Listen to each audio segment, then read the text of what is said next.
An old book. Book about witchcraft. You're listening to the Whitewood Podcast, a show about mystery schools, the occult, and witchcraft. Would you like to have a look around?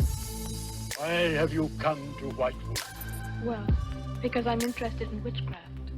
I'm your host, Nate. Come with us as we delve into the history, techniques, and backstories of these traditions and the people who practice them.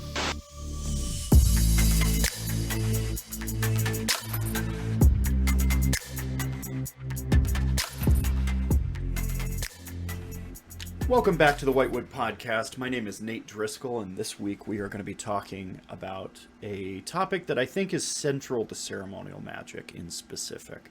There's a lot of different branches of magic and a lot of different traditions. And this particular topic, I would argue, has some of the longest running historical context. There's a lot of information about it, spanning back, hundreds of years. And I know a lot of religions will make claims which often go unsubstantiated with archaeological evidence that their tradition goes back as far as they make the claim. That's a pretty common thing that we see in, I would argue, most of theology, not just in the occult.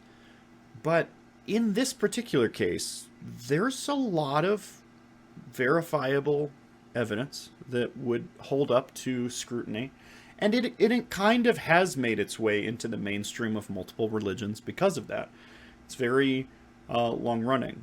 Now, I wouldn't say that it's as old in its current form as something like astrology. We know that the symbols of the zodiac and the traditions that were measuring the stars in that way were, go back to Babylonian and Sumerian times, and I wouldn't make the claim that in particular this topic goes back quite that far, although aspects of it probably do go back into that kind of a range.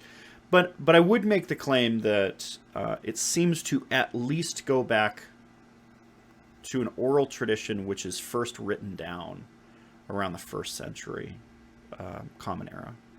So it's a very, very old tradition. And because of that, it has made its way into a lot of different practices. And I think a lot of people will recognize aspects of it in various traditions. So what we're going to be talking about today is the Qabbalah. The Qabalistic Tree of Life. Qabbalah outside of the Tree of Life. We're going to kind of just dive in a little bit into the specifics of it. And one thing that I want to say about the Qabbalah at this stage is that sometimes it kind of gets a weird reputation when it comes to magic in general, because a lot of occultists will at least go through a phase, if not spend their entire practice, where they have a little bit of an aversion to mainstream religion. And I think some of that comes from a pretty legitimate source. I think a lot of us end up down this road because we do feel mistreated by certain individuals, and those individuals might get, support or backing from, in certain cases, depending on the church, of course, mainstream religion at large. And that can kind of put a sour taste in your mouth if you're often mistreated by individuals based on those types of parameters. And the Qabbalah kind of gets a weird rep because of that, because a lot of times people have an aversion to studying anything, especially if it's down the Abrahamic route, if they are occultist practicing in the United States. I don't really have a whole lot of insight as to what it's like in the world at large. I imagine that most countries that the main source of religion is the Abrahamic traditions, I imagine that it's pretty similar, because I know a lot of those tendencies and tenets have been passed between cultures. So I would imagine that might be the case, for a lot of European countries, definitely for the UK. I would imagine that might be the case for a lot of the Middle East as well, although I would say that the Arabic systems do have a little bit more of like a history of like astrology and those kind of things. So I wouldn't be surprised if maybe some of the version might be in a different way. But I know that, I mean, there's literally countries that will put you to death for this kind of stuff.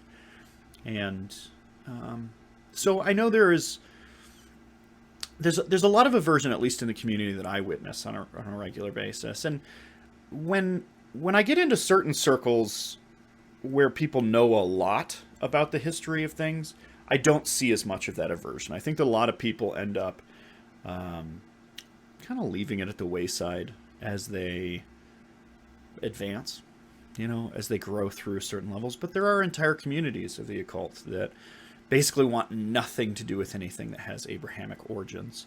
And the Qabbalah is definitely one of those things where you can make a pretty solid argument that it has Abrahamic origins. It's very closely related to Judaism. I would argue that they're not the ones who originally invented some of the ideas that are in it.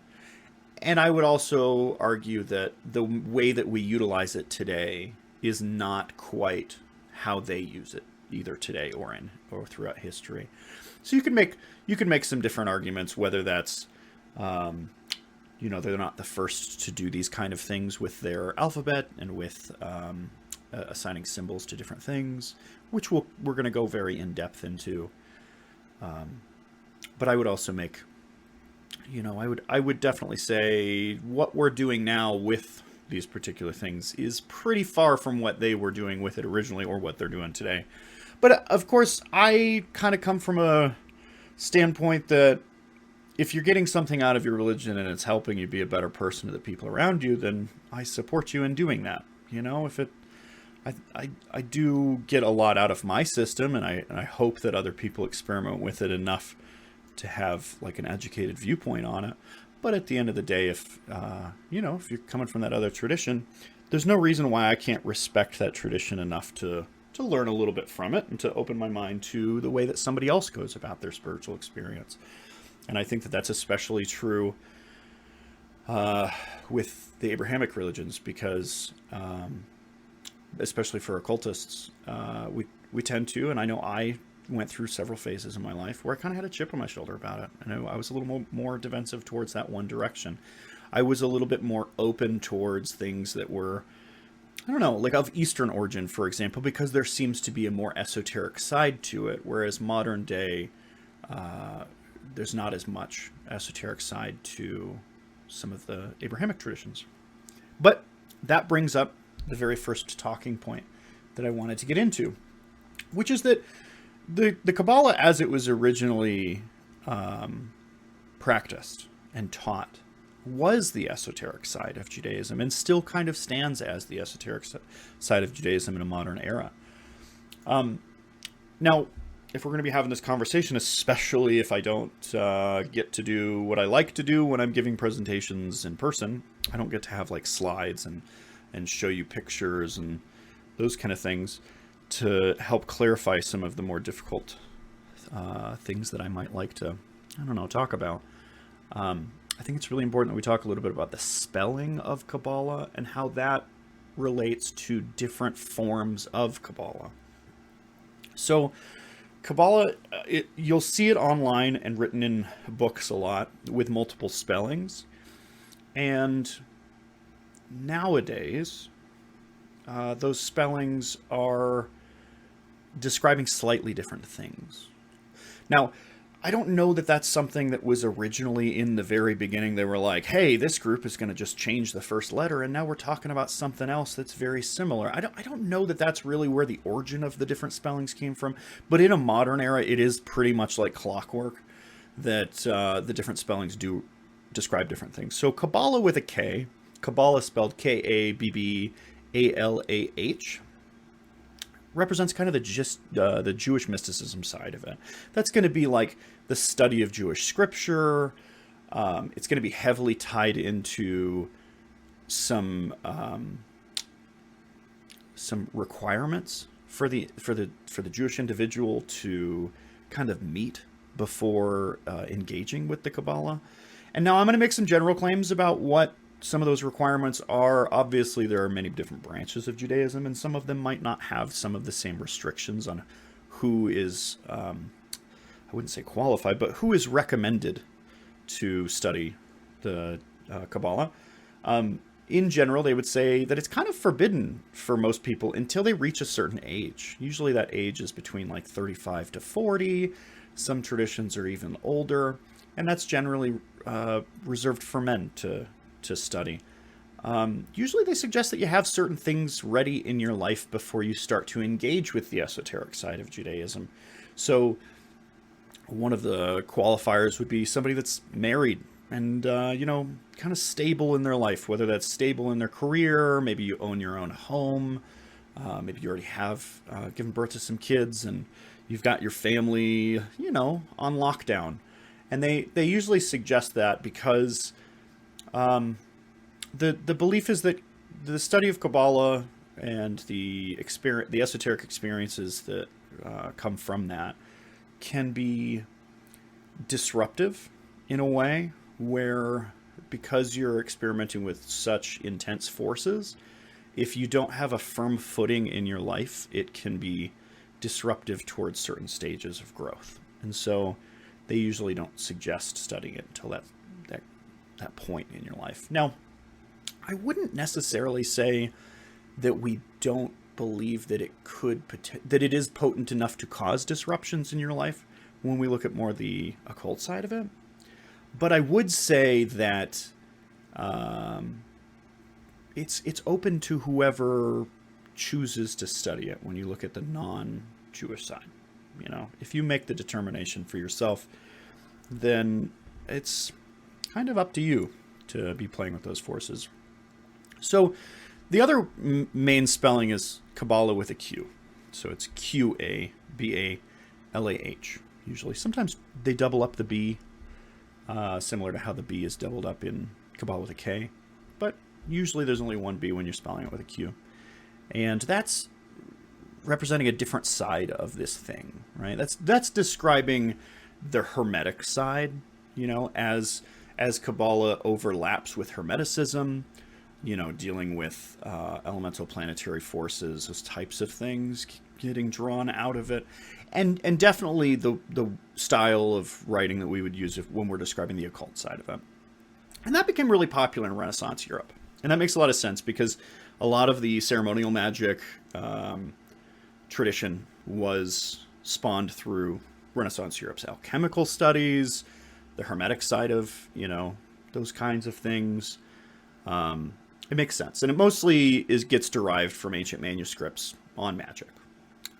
I would say that in a modern era, the way that we practice it now, it was very popularized by the Golden Dawn. They were a highly influential group during the late 1800s to early 1900s. And it was also very popularized by Crowley. Aleister Crowley was a member of the Golden Dawn, but then when the Golden Dawn dissolved and he left, there was a lot of information that he had taken learning from the Golden Dawn tradition that he put into Thelema and the mystery schools that he had spawned, the OTO, the AA, as well as just his general writings and stuff like that. So I'd say a lot of the way that it's practiced is both popularized by the Golden Dawn and by Aleister Crowley. And there's some other major influential characters as well, but I think that's most of them can go through that period of time and get connected into kind of that angle of it.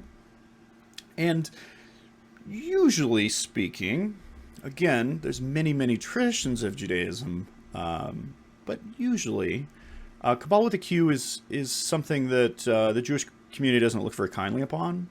It's usually kind of considered to be, I don't know that bastardization is the right word, but it's definitely like we've taken something that is pure and true and sacred and like added different concepts to it that now morph it into something else. And sometimes they do consider it, depending on the community, to even be evil, that it's like something that you should stay away from. If you're studying Kabbalah with a K, then Kabbalah with a Q might be something that's viewed actually in a negative light as being like we've taken it away from its original source. And then the last spelling that I do see, and it's not really, really common. I've never found it without looking for it directly. If you go out and just look up Qabalah on the internet, and you're just like, clicking on random links until you find the information you're looking for, or you go to your local library, or you go to a bookstore and you start pulling anything that says Qabalah off the shelf, or any book that has Qabalah written in it, you're really not going to see this one a lot. It is out there if you specifically go looking for it. It's Qabalah spelled with a C, so Cabalah, and that represents the more Christian side of Qabalah. So taking Qabalah with a K, the Jewish mysticism side of Qabalah, and using it for similar reasons that they would Qabalah with a K. So Qabalah with a K was often used for dissecting scripture, expanding on the Torah and other spiritual texts, and digging into the deeper meanings where certain words relate to other words or certain ideas relate to other ideas. Similar concept. So as individuals moved from Judaism to Christianity, and as Christians tried to do a deeper dive back to their roots, there's this interesting stage where the Christian community starts to mess with Qabalah to dig deeper into the New Testament as opposed to the Old Testament. It's not an incredibly popular practice in either the occult or mainstream religion, and but it is out there, and so you will sometimes run into it. Just kind of be aware of that separation, I think. When it comes to this particular branch of thought, as it relates to the occult and as it relates to religious history, I would argue that most of what we're going to be talking about is either Jewish Qabalah or Hermetic Qabalah. So I'll try throughout as much as possible throughout this podcast to distinguish which one I'm talking about, to say either Jewish Qabalah or Hermetic Qabalah. But if you're reading up on the topic, be prepared to see it spelled with a K or a Q and very rarely with a C. And that those are all kind of describing slightly different things. So we talk about Jewish Qabalah because it is the basic structure on which a lot of this thing is oriented. It's why the letters are where they are on the Qabalistic Tree of Life. It's why many of them are associated with some of the things that they're associated with. And it lays down kind of a foundation which we end up building Hermetic Qabalah off of. So Hermetic Qabalah is more about association to various energies, the elements, planets, and horoscopes. Not to say that Jewish Qabalah did not associate to a lot of these things, but we do it in a slightly different way that's very much inspired by the original method, but expands in a different direction. And one of the ways that Hermetic Qabalah gets described is the Great Filing Cabinet. It was Crowley that described it as a great filing cabinet. And it really does a great job of doing that, of taking like all these various different symbols and systems and energies and kind of putting it into a framework that can be used for other stuff. So that kind of defines where the conversation's going to go as we work through this. Now, I would say that chaos magic in general seems to have a little bit of an aversion to Qabalah for that exact reason. The idea that in chaos magic, a lot of it is about expanding out your own new symbols and kind of breaking out of the paradigm that already exists. And with Qabalah, a lot of times it's about seeing how much you can fit into this filing cabinet. So it's kind of an opposite goal in some ways, and it definitely gets viewed in that way. I would not make a claim that no chaos magician is working with it, but I would say that a lot of prominent authors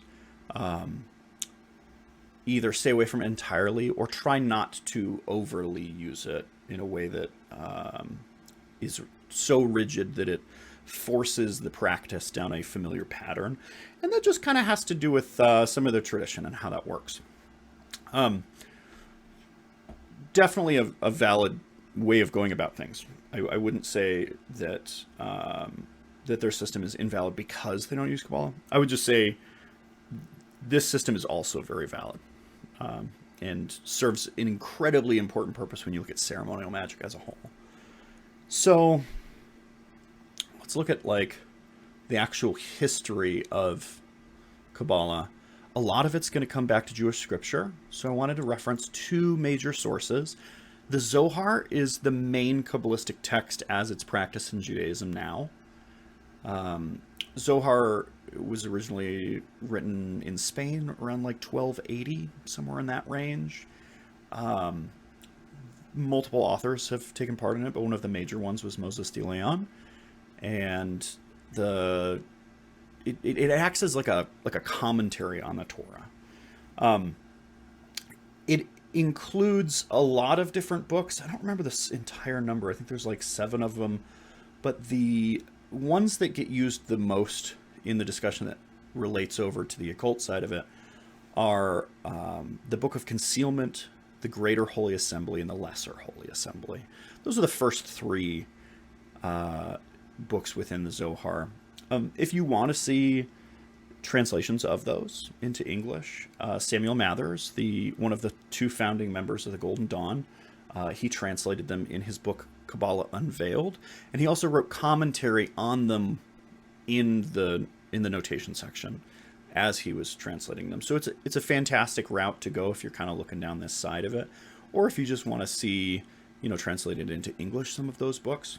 So the Book of Concealment, it's a really, really short paper. It's only 6 pages long, and it contains a commentary to the first 6 chapters of Genesis. It's very, very obscure, and it cites no authorities and explains basically nothing. It just kind of like sets this framework. And then the Greater Assembly explains the previous. So it explains the Book of Concealment. Basically, some characters get together and discuss the secrets of the Qabalah, and then after opening the discussion, each one of the sages that are having the discussion rise up one after the other and lecture on a secret of divinity.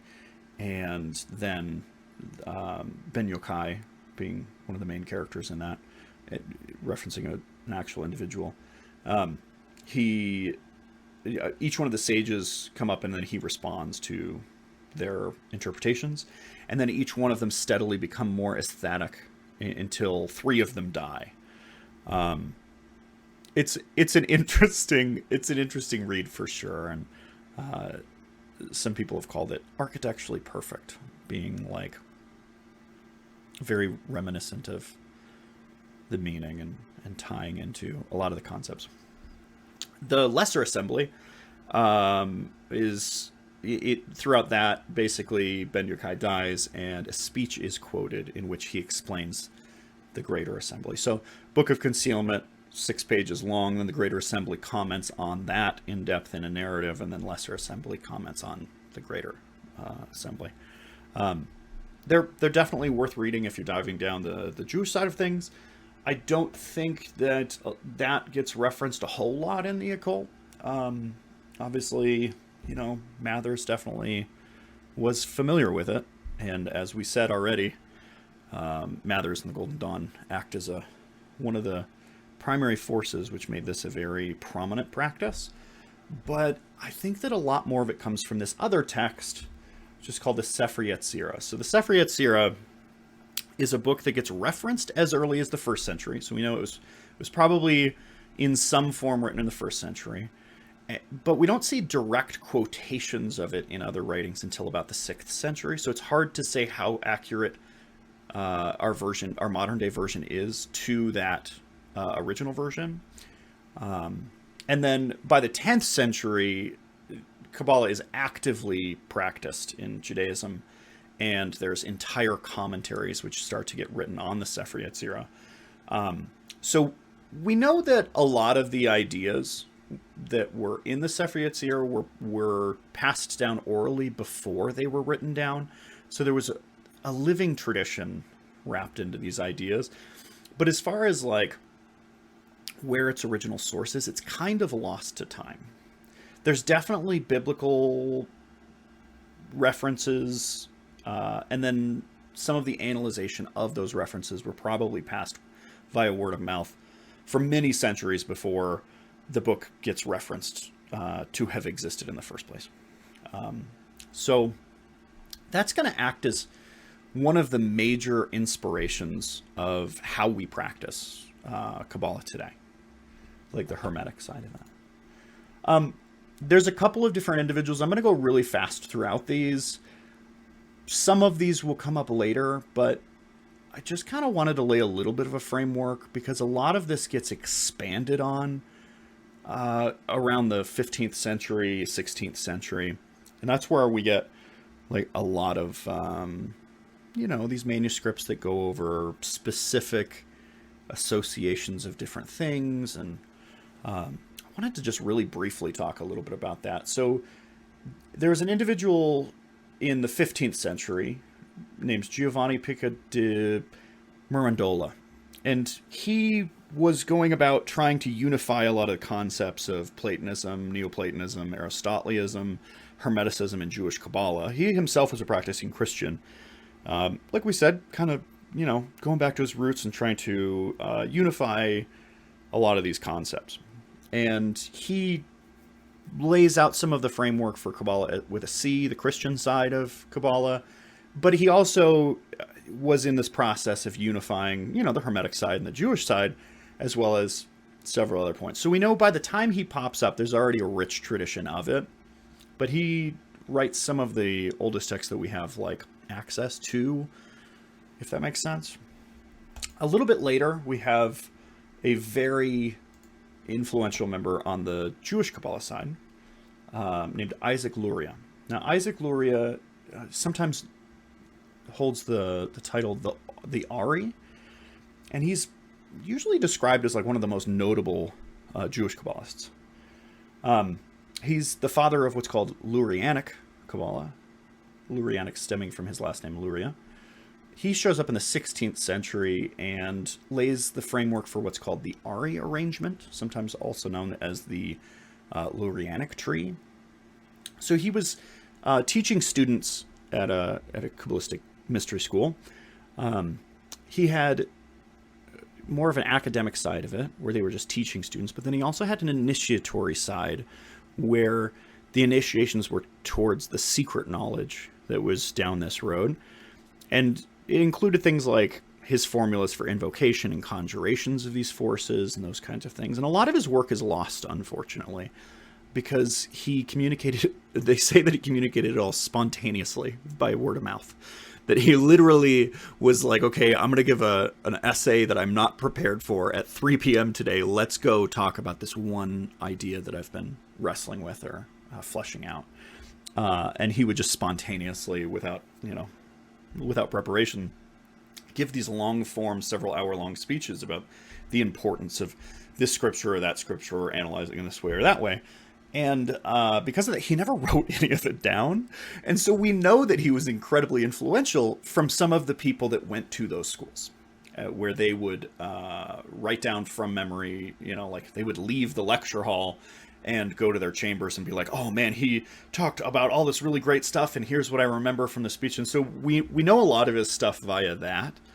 And then some of the later students also became prominent Kabbalists, where, we're able to kind of piece together some of the stuff that he was teaching. Unfortunately, I do wish that there was a little bit more information about him, and I really wish that somebody was literally transcribing word for word what he was saying at the time, because I think that would really benefit at least my own study, if not other people's. Yeah. So after him, eventually we get Henry Cornelius Agrippa, or Henricus Cornelius Agrippa. Cornelius Agrippa wrote 3 books on occult philosophy. It's actually usually bundled together as one book titled 3 Books of Occult Philosophy. That was written in 1533. And a lot of his work does inspire later Hermetic Kabbalah work.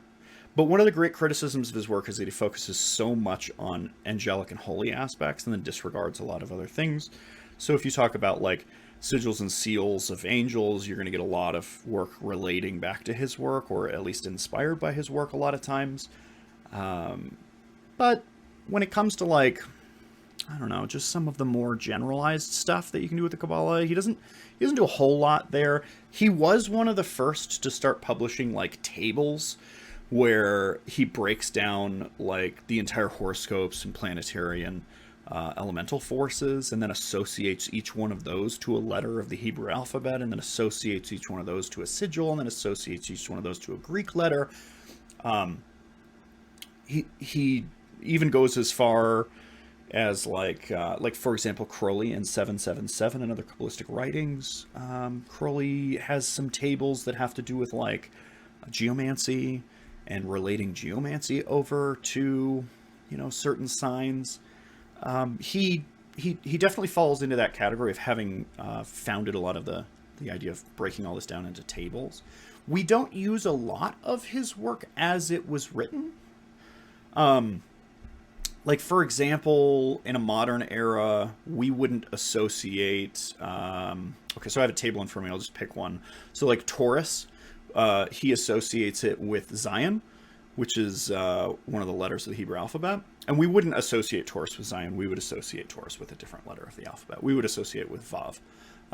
So there's some stuff like that throughout it, where in a modern era we would interpret it a little bit differently. But he definitely lays a framework for interpreting the Qabalistic Tree of Life in that type of an occult way. And so he's definitely a very... his work very much influences later members, like Mathers and Crowley.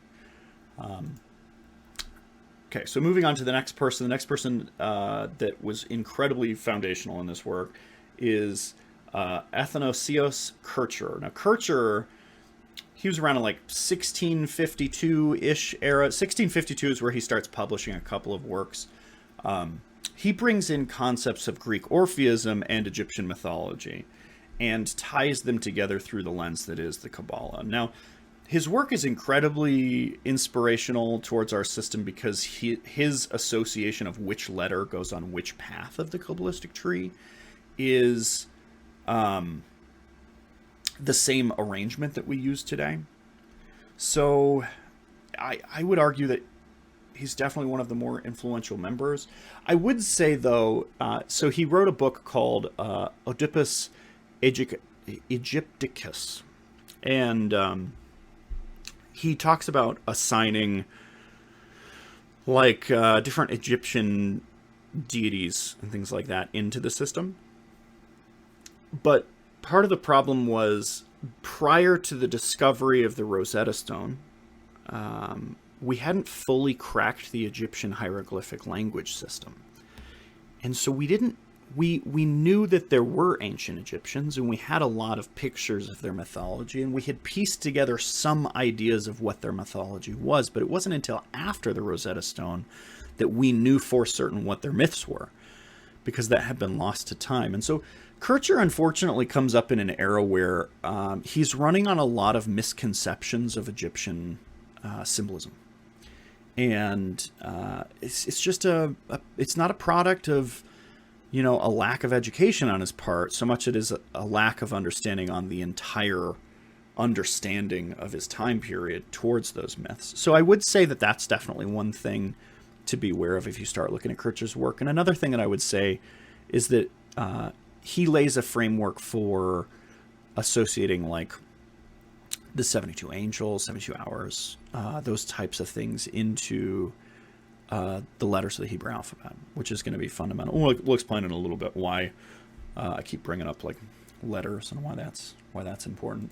After him, around the 18th century, we get Vilna Gaon, also known as Elijah ben Solomon Zalman. He is the one that founded the Gra tree, which is another arrangement of the tree. The lines are a little bit different. He's very influential on the Jewish Kabbalah side of things. And then eventually, through all of these methods and several other sources, we get the Golden Dawn. The Golden Dawn spawns three major individuals who kind of publicize these things to the world and popularize Kabbalah as it's practiced, Hermetic Kabbalah as it's practiced today. Obviously, Samuel Mathers, is very influential towards like the tarot and stuff like that being associated to the Kabbalistic tree. Crowley writes 777 and other Kabbalistic writings. He writes several other, just about all of his books in some way reference the Kabbalah, but that's the one where he like literally lays out the tree and what the symbols mean. So I know that's one of the main sources of Kabbalah nowadays, of Hermetic Kabbalah nowadays. And then Israel Regardie. Israel Regardie, I know we're putting him in this category of the Golden Dawn. He was not a direct member of the Golden Dawn when it existed. He was a member of one of the offshoots that was trying to keep the tradition alive after the Golden Dawn had dissolved. He was a member of the Stella Matutina. They were still practicing the same initiation rituals as the Golden Dawn, or things that were very, very similar and reminiscent of it. We're a little unsure on exactly what he was. And then he ended up publishing a lot of the Golden Dawn's work, including their initiation rituals and their Kabbalistic teachings, in a book called The Golden Dawn, and some other books as well. So those three, Crowley, Mathers, and Regardie, kind of act as how we do things today. Obviously, there's a lot of other people throughout history who have been a part of that, but those are the major names that I feel like are going to come up in this presentation. So, all right, we've talked a little bit about the history of it, but like, where does this actually, like, what is the Kabbalah? So I would argue that Kabbalah is alphabetic mysticism. It's mysticism running around the alphabet. And in particular, it's the Hebrew alphabet. Now, it does get used, especially in the occult, as more of like a sorting system of energies. But a lot of its foundations are towards Jewish alphabet mysticism, which is kind of a weird concept in modern day, because we think about the alphabet existing pretty much entirely for the purpose of language. I guess a little bit for mathematics too. We might use like X as a variable in algebra, but for the most part, language is basically just for writing down words and someone else can pick them up and read them later, right? The Greeks are the first to, well, they're the oldest documented that we fully understand. I wouldn't say they're the first, but they're the ones that are practicing this concept of alphabetic mysticism significantly earlier than the Jewish community is. And it's an interesting idea, but while they laid the framework for their own alphabet to be associated with various things, and many of the things that get associated with them are similar, it's definitely not a 1-to-1 ratio where like, oh, the letter A in Hebrew and the letter A in the Greek alphabet are like the same symbol. It's definitely not like a 1-to-1 ratio like that. It's very much they had their system. They came in contact with the Jewish community, and the Jewish community ran with the idea and did their own version of it. But you will often hear claims that the Jewish or the Greek Kabbalah is older, and it is. It is an older system, but it also doesn't get associated as much with like a shape the way that Jewish Kabbalah does. So there's this concept of like taking a letter in an alphabet, in this context the Hebrew alphabet, and associating it with something. It's not really a stretch in my mind to do that. You have some symbol that you write down on paper, it evokes some kind of a meaning, some kind of a message. In this case, it's a sound, right? It's like, oh, we know that this letter is ah, and this letter is buh, and so we put them together, it's ob. Like we get the idea of it being associated with sounds. It's not a really, really big stretch to say that it's associated with other things. And that's kind of what lays the framework for the Kabbalah in general. Associating, first off, a lot of cultures, the older the culture, the more likely this was, didn't have a separate set of symbols for their numbers. And so the case with Greek, the case with Hebrew, as well as several other cultures, is that they actually used letters of their alphabet to signify like numbers. And not in the same way that we would like write out, like if you were writing a check and you write out 1,000, you could write O-N-E space T-H, like spelling out the words, not so much in that sense, but that similar how to like the symbol for 1 holds a value of 1 in mathematics, the symbol A might hold the value of 1 for mathematics, and then they could add together, various letters in order to get a sum total. And that's pretty popular with those old systems. And so if you're already associating a sound and then you're associating a number, it's not a stretch to start associating other things to it. And that's definitely what happened in this case, where they were associating certain types of elemental forces or those types of things based on certain rules of linguistics. And so that's kind of where we get the framework for Qabbalah, is taking a letter and associating with other symbols, like in the case of Aleph, which is the letter A in Hebrew, being associated with air. And we'll talk a little bit about why Aleph with air. It's definitely not a random association. Now, there's a shape that gets associated with the Kabbalistic, it's called the Qabalistic Tree, or the Tree of Life. And that shape is very, it's geometrically interesting. It has a certain symmetry to it. There's a lot of patterns that are in it.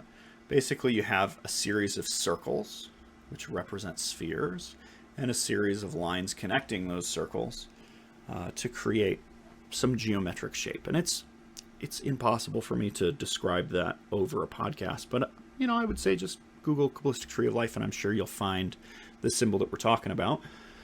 It's made up of 10 circles and 22 lines connecting those 10 circles. And there's some invisible elements that are understood to be there as well. So there is an 11th circle that is sometimes depicted in there. And on that 11th circle, separating the top 3 from the bottom 7, is this invisible line that they call the abyss or the veil.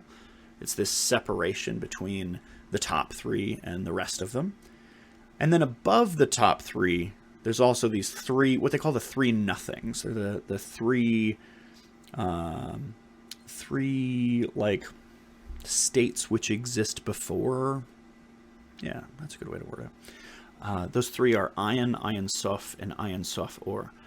The 3 nothings are kind of that which divinity emanates out of, I guess.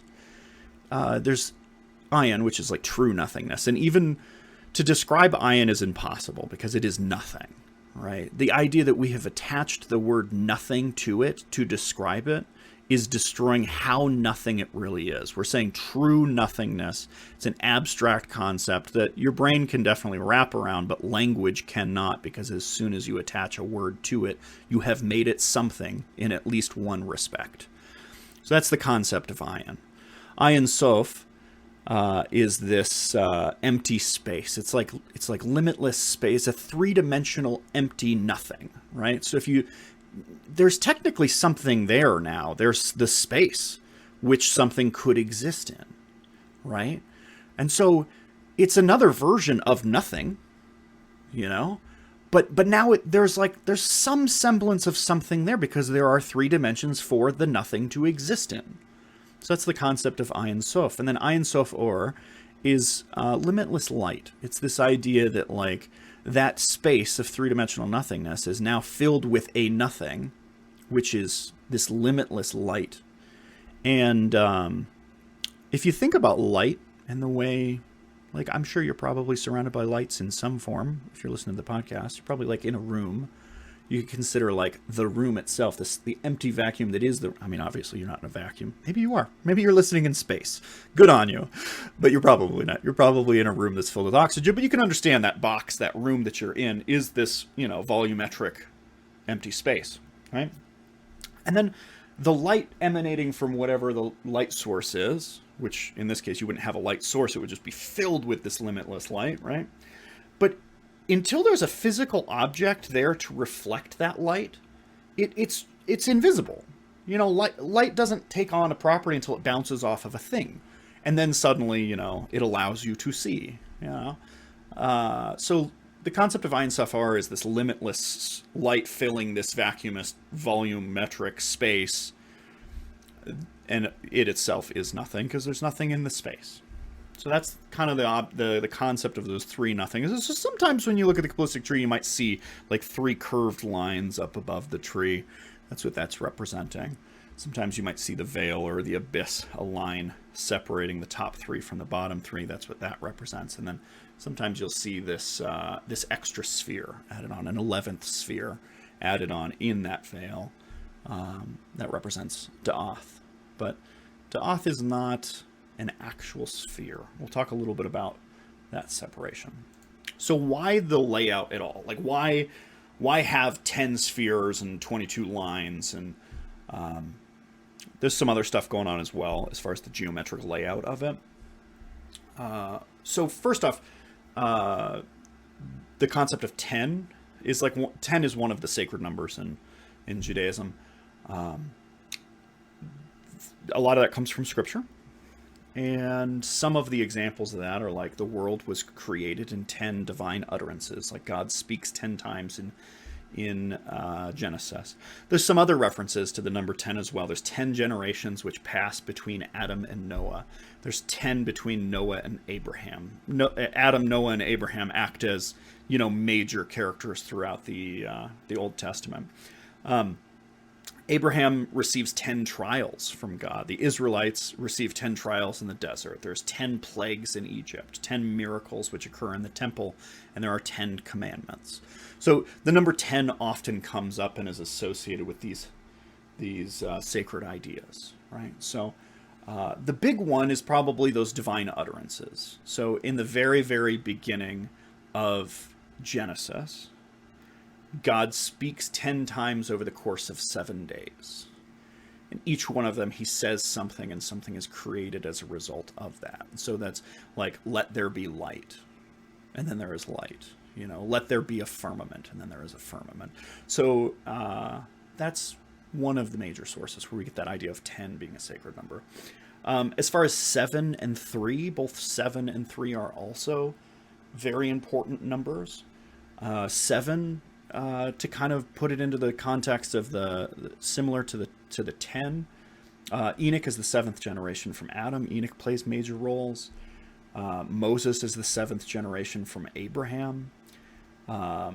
David is the 7th son in his family, and the 7th period of time is always sacred in Judaism. So the 7th day of the week is Shabbat. The 7th month is Tishrei, which is like a sacred month. The 7th year is Shemitah, and the 7th Shemitah is Jubilee. So all of those have some special religious significance. Every occurrence of 7. There's 7 days of the week, and then there's the 7 lays of Noah. So similar to how Moses goes and gets the 10 commandments, and they are 10 laid out rules for society. Noah has a similar experience where he gets 7 rules. So there's a lot of ties back to the number 7 being sacred. Obviously 3, we see that a lot in Christianity with like the 3 of the Trinity. There's a lot of other references to similar concepts. So all those numbers get tied into sacred numbers: 10, 7, 3, and then the last one that I mentioned was 22. Now 22 is the number of letters of the Hebrew alphabet. So if you take 10 and you try to get some shape that also incorporates 7, 3, and 22, there's only a few ways that you can physically arrange that, and the image that you will often come up with is something similar to the Qabalistic Tree of Life. You have 10 spheres, those 10 circles, being connected with, so the 10 spheres are arranged on 7 layers. So there's 1 at the very top, 2 on the second layer, 2 on the third layer, 1 on the fourth layer, 2 on the fifth, 1 on the sixth, 1 on the seventh. So there's 7 layers to it. There's 3 columns, and also 3 triangles of spheres. And so you have like the concept of three being drawn both ways. There's also three lines that go directly across. So that you have the concept of three showing up three times. You have the 22 lines in between paths, which are the 22 letters of the Hebrew alphabet. So you can see how, like, if you sit down with the shape, you can see all of these numerological symbols kind of suggested within the shape. Okay. And then one that I think is important to bring up now is if you look at the columns of spheres, you have three columns of spheres. So on the left-hand side, you have three spheres. In the middle, you have four spheres. And the right-hand side, you have three spheres. So there's these arrangements that lead to these sacred numbers. There's a couple different ways that you can do it. If that's not the only shape that you can get with an arrangement of these ideas, and that actually led to a lot of different traditions over time, where you will have like the Ari arrangement, the Lurianic tree, has a slightly different shape. They've moved two of the lines. Well, theirs is probably older, but there's two lines that are taken from up top, like up in the higher area. And in the Kircher tree, which we use more in the occult nowadays, they've moved those two lines down. And then there's the Gra arrangement, which is very geometrically perfect. They've moved several spheres up in order to be just a series of triangles, which has a very clean look to it. And then finally the Kircher arrangement, which has the same number of paths and letters and all of those kind of things. So as far as the layout itself, there's a lot of history behind that, because it depends on which tradition it is that you're practicing and where that's coming from. So the layout of the spheres themselves, being this triangle and then that triangle and that triangle and that line, we see that depicted very, very early on in a book called Porte Lucis, which means portals of light. And that was written in 1516 by Joseph ben Abraham Gicatilia. I'm sure I'm mispronouncing his name. But on in the book, he lays out the arrangement of the spheres themselves, the 10 circles. And the paths that are on his depiction are heavily lacking. There's like, I don't remember the exact number. There's like 13. I don't want to count them right now. There's a severely short number of paths connecting these spheres, but the arrangement of where the spheres are at is pretty accurate to what we use today. There was a Rabbi Chaim Vital, in a book called Etz Chaim, written in 1573, where he lays out an arrangement of the spheres, does not attach any paths to them. He only lays out the arrangement of the spheres. He was a student of the Ari and was one of the major sources for how we know of the Ari's teachings. And in that, he doesn't actually show... It is a little bit different, the sphere layout, in that he does list Da'ath as a sphere and does not list Tiferet as a sphere. We'll talk a little bit about those names in a little bit.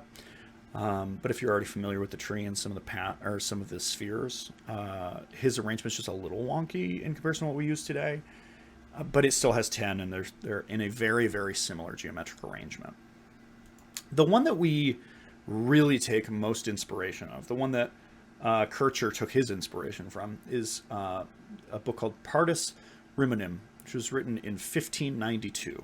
And there's the arrangement almost identical to what Kircher ends up using, and I would argue it was intended to be exactly what Kircher is used, but that there was an error when the book was transcribed, because it was handwritten and hand drawn, and then painted, right?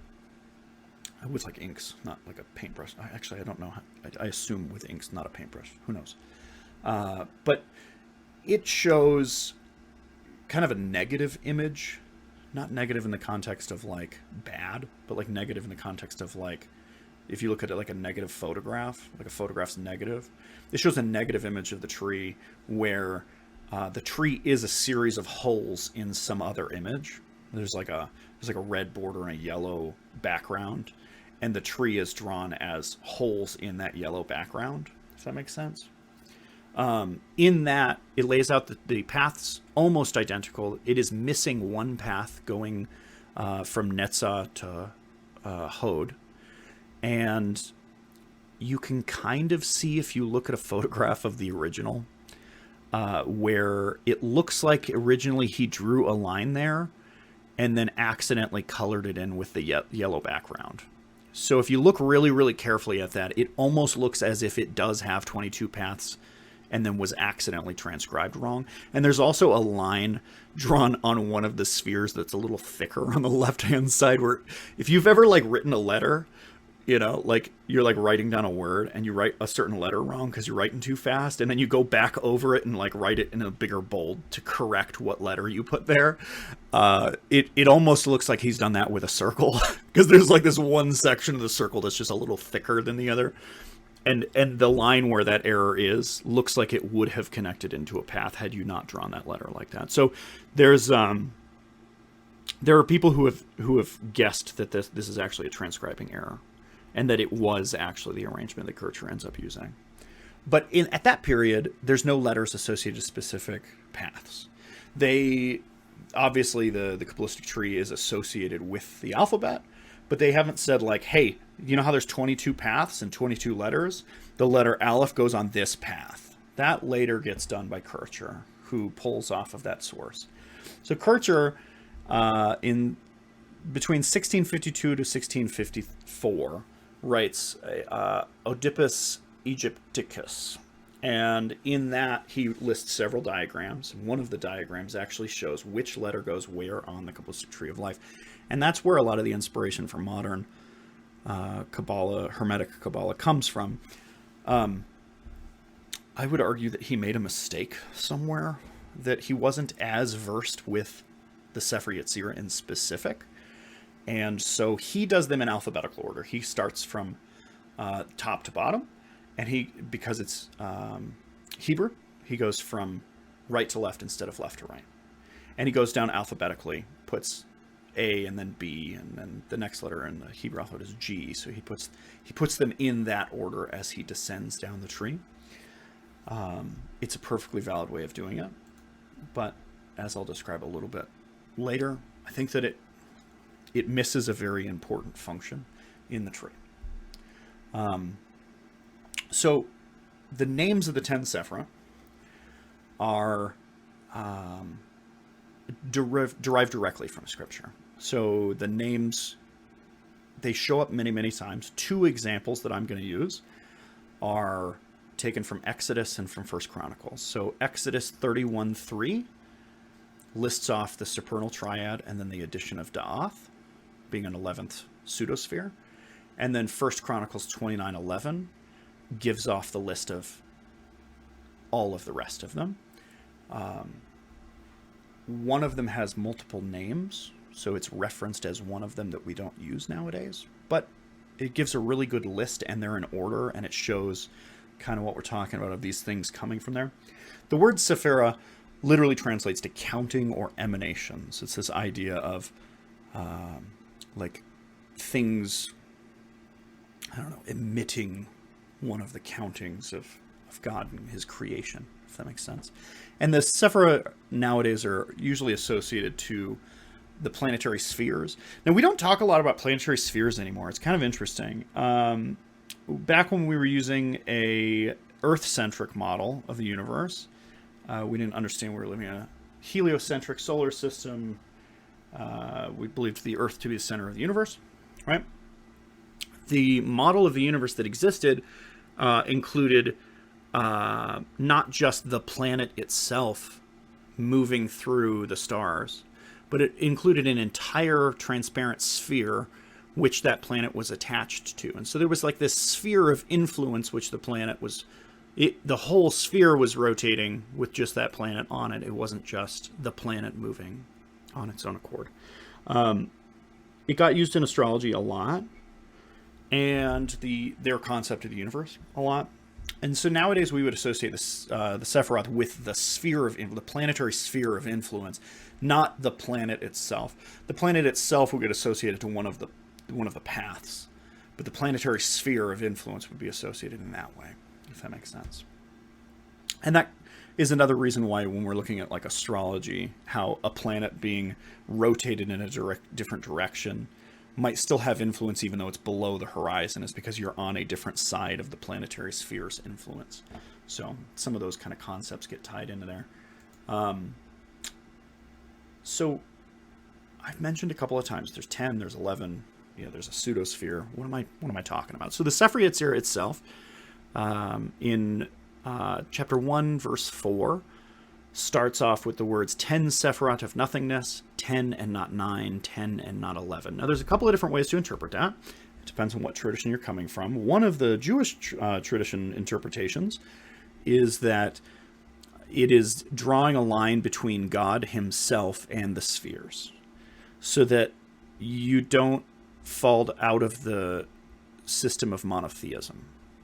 If you were to make God an 11th sphere, or associate God with one of the spheres, you would be saying that there are either 9 or more other gods. And so that's one of the interpretations of that, is that it's safeguarding monotheism.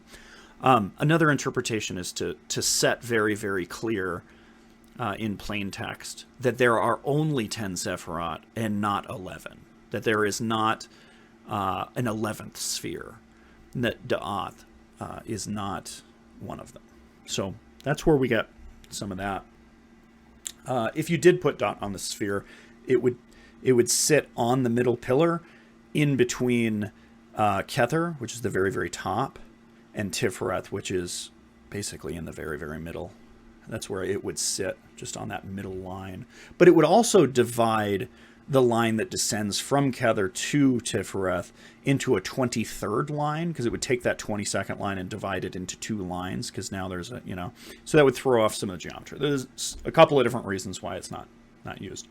So I'm going to read off the names of the spheres, and I'm going to do so in numerical order, starting at the top, then going to the second layer, which has 2 of them on there, and then I'm going to read that layer from right to left, because that's their ordering, because Hebrew is written right to left instead of left to right.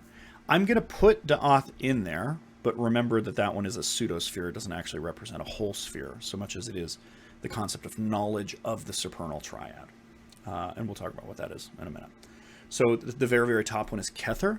Then you have Chokmah, Bina, Da'ath, Chesed, Gebura, Tiferet, Netzah, Hod, Yesod, and Malkuth. Okay, so that's the list, right? And the names themselves, they translate to Kether is unity, Chokmah is wisdom, Bina is understanding, Da'ath is knowledge. Then there's Chesed is mercy or love. Gebura is power or strength. It associates more with strength. And then it goes to glory or beauty, which is Tiferet. Then victory, which is Netzah. Splendor, which is Hod. Yesod is foundation, and Malkuth is kingdom. And those are literal translations of those words. In Exodus, as we talked, Exodus 31:3, the whole supernal triad and then Da'ath is listed in order. The verse reads, "And I have filled him with the Spirit of God, with wisdom, with understanding, with knowledge, and with all kinds of skills."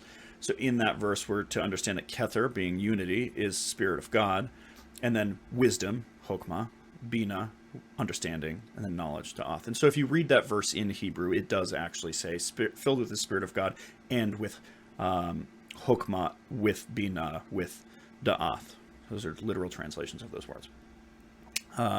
Then now I'm switching over to 1 Chronicles 29:11.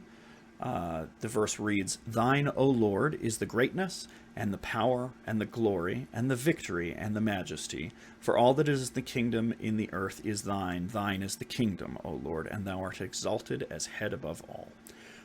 So that lists off most of them. However, I want to mention that similar to how Spirit of God is a stand-in for unity, for Kether, in this verse, there is a stand-in for Hesed being a different word.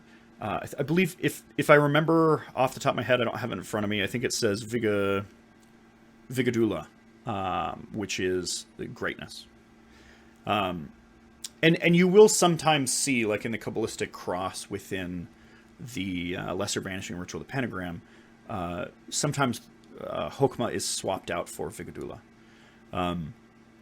for greatness. And so you see them listed, and they are in order. It says, and the greatness, the power, the glory, the victory, and the majesty. Majesty is a weird one. Majesty gets swapped out for splendor. But it's kind of more down to translation than it is a stand-in name, the same way that Hesed is. Like the Lesser Banishing Ritual of the Pentagram, for example, the Qabalistic cross goes Ata Malkuth Vigabura Vigadula, and then it says Leolam Amen, which means forever. Amen. So you can kind of see how there's this direct line of this information directly back to these spheres. And that's actually a really interesting breakdown phrase, because in the story of Christ, the very, very end of the Lord's Prayer, he's praying at the end of the Lord's Prayer in the Garden of Gethsemane before the Romans capture and crucify him, or he surrenders and they crucify him. He doesn't really, they don't capture him, he doesn't run. But they show up at the gates after he leaves the garden. This is the last time that he's praying as a free man. And the very, very last words of that prayer, and remember, he was Jew, Hebrew-speaking Jew. Well, it would have been Aramaic, but a lot of these words carry over into Aramaic. The very, very last words of that prayer were Ata Malkuth Vigabura Vigadula Leolam Amen. So it's interesting for two reasons. Number one, Christ draws a cross with his words on the end of the prayer, foreshadowing what's going to happen next. By saying Ata being unto thee being the Spirit of God, so being Kether, unity consciousness, and then he draws a line straight down with the next word, which is Malkuth, the kingdom, right? And then he draws a cross going over from Hesed to Gabura when he says Vigabura Vigadula. That line that he draws in that order is how the Catholics cross themselves over. So it is an interesting foreshadowing, definitely a Kabbalistic reference that I wish more people talked about. I think it's kind of a cool symbol that shows up in there. Okay, so we talked about the spheres themselves. Unfortunately, without pictures, it's kind of hard to show you exactly which one goes on which sphere. But I kind of explained that you go top to bottom, right to left, and that's how you get each sphere onto the specific ones. One that is really interesting, and I think it warrants bringing up right now, is the very, very bottom one and the very, very top one are treated as kind of special. So the top one, Kether, unity, has the seed of everything that will be in existence contained within it. Because it's like the very, very top emanation. It's like before creation was made, right? The very, very bottom one is everything now having been manifest, because Malkuth sits at the very, very bottom of the tree, and all the spheres above it feed their energy down into it, and so it has a little bit of everything in it, similar to how Kether has a little bit of everything in it, but instead of being the seed and the potential of those things, it is those things now manifest. But because of that, it's also the densest and the farthest from the divine emanation, because it's the farthest down the tree. It's the farthest away from God's creation, if that makes sense. The creative force that generates the universe in Jewish tradition. We do see some of those symbols pop up a lot, of like Malkuth being, interesting and special because of that. I don't want to get too much into them here, but okay. So then the association of those things with so that's the Jewish Kabbalah side of the spheres. There's the association of those spheres with the planetary spheres. and the planet, the Earth-centric model of the universe. So the old belief was that the objects which are moving the fastest are the closest to you, and the objects which are moving the slowest are the farthest from you.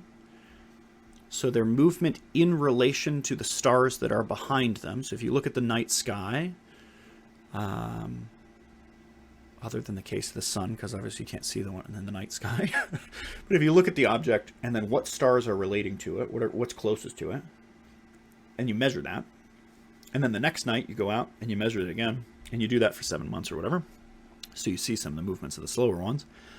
The objects, they used to believe that the objects which were the closest to us are the ones which are moving the fastest. Now, it's not terribly inaccurate. It's pretty damn close. Obviously, there are cases where, depending on which side of the solar system certain planets are on, they might be farther or closer to us. But as far as it goes, for the most part, that is pretty accurate. So that the order that they would go in usually is, obviously, Earth is the closest to you because you're standing on it. And then the moon moves pretty damn quickly through the stars. Then Mercury, Venus, the sun. The sun does, of course, as you move around it travels throughout the zodiac, which is where you get, like, your zodiac sign. Then Mars, Jupiter, and Saturn. And then there was this double layer thing that was the zodiac and then the houses. So there's like 2 spheres for the sphere of the zodiac. There's like the zodiac itself, and then there's like the physical stars that relate to the zodiac. And then the very, very outside layer was called the prima mobile. So this, you could find this diagram if you want. It's very available. This was popularized by Aristotle and Ptolemy, their model of the universe. And usually you can find it under the Ptolemaic model of the universe. So if you want to see the diagram that we're looking at right now.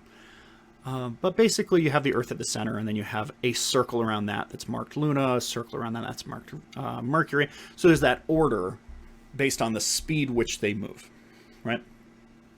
And the very, very outside being the prima mobile is this idea that the prime mover, that's Latin for the prime mover, being that force which moves the universe and the rest of the spheres. It's like the spinning that makes all the other things happen. And that's generally associated with like some kind of, I don't know, like God force.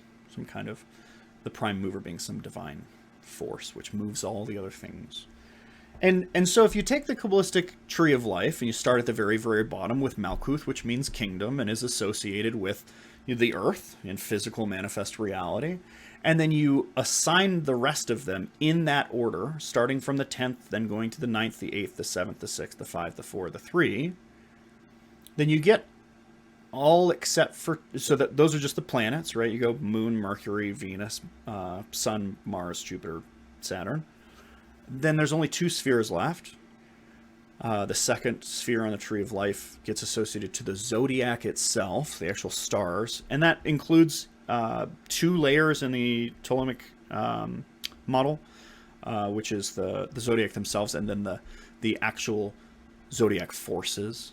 So those 2 layers, the stars themselves, the actual constellations, and then the forces themselves.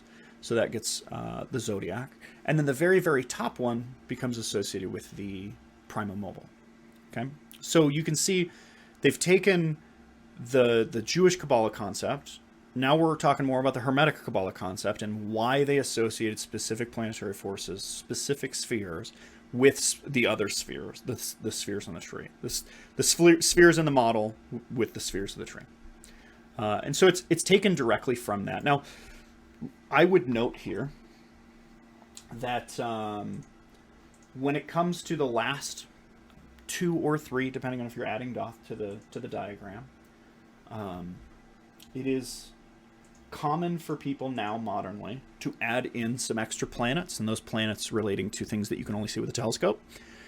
So the reason why those 7 celestial objects in the Old World way of doing things were considered, not stars and everything else is stars, is because those are the objects that are visible with the naked eye. It's not until you add telescope equipment that you can see things like Neptune, Pluto, and Uranus. But I have seen modernly people add Uranus, Neptune, and Pluto into the tree on those spots. I don't think that's incredibly useful for the purposes of this, because in order to do that, you have to take certain symbols away from the other planets in order to make room for them to have symbols to be associated with. And so I generally don't use that. Some people do. A lot of modern astrologers will put some like generational and civilization sized things into Neptune and Pluto and Uranus. Usually I would not associate a planetary sphere with Daath at all, because it's not actually a sphere. And then I would say, instead of making Hokmah Neptune and Kether Pluto, because Pluto energies don't really work really well with the concept of Kether, nor do I think, Neptune's better for Hokmah than Pluto is for Kether, but I would say it's better to just keep it with the old way of doing it for the sake of analyzing symbols and dissecting these ideas, tying back into ancient philosophy and those kind of things. I would say that it just works better to use the sphere of the zodiac and the prime mobile for those two.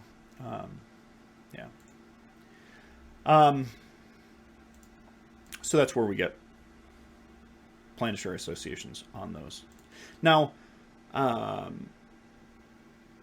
Crowley kind of expands a little bit. This is my favorite quote of Crowley. I don't know why I've attached so much onto it. It's not incredibly inspirational in comparison to a lot of his other work, but it just explains ceremonial magic so well that I find myself referencing it all the time. So if you ever meet me in person and I break this quote out, don't be surprised. There's a section in Liber Ovel Manus at Sagittaria where Crowley, which is where the Lesser Ritual of the Pentagram was first published, as well as several other rituals. I always think it's funny when people stop learning new stuff after that point. They don't go to the lesser hexagram and then the greater pentagram, the greater hexagram, and then adapting those rituals into your own stuff, which it lays out perfect instructions on how to do. It's a fantastic book. Read it. So in Liber O, Crowley talks about some of the way that gets used. It's a very, very long quote. I'm just going to read a couple of different sections out of the long quote. But basically he says the planet corresponding is Mercury. Its number is 8. Its linear figure, the octagram and octagon. Its color is orange, for Mercury is the sphere of the Sephira Hod, the number 8.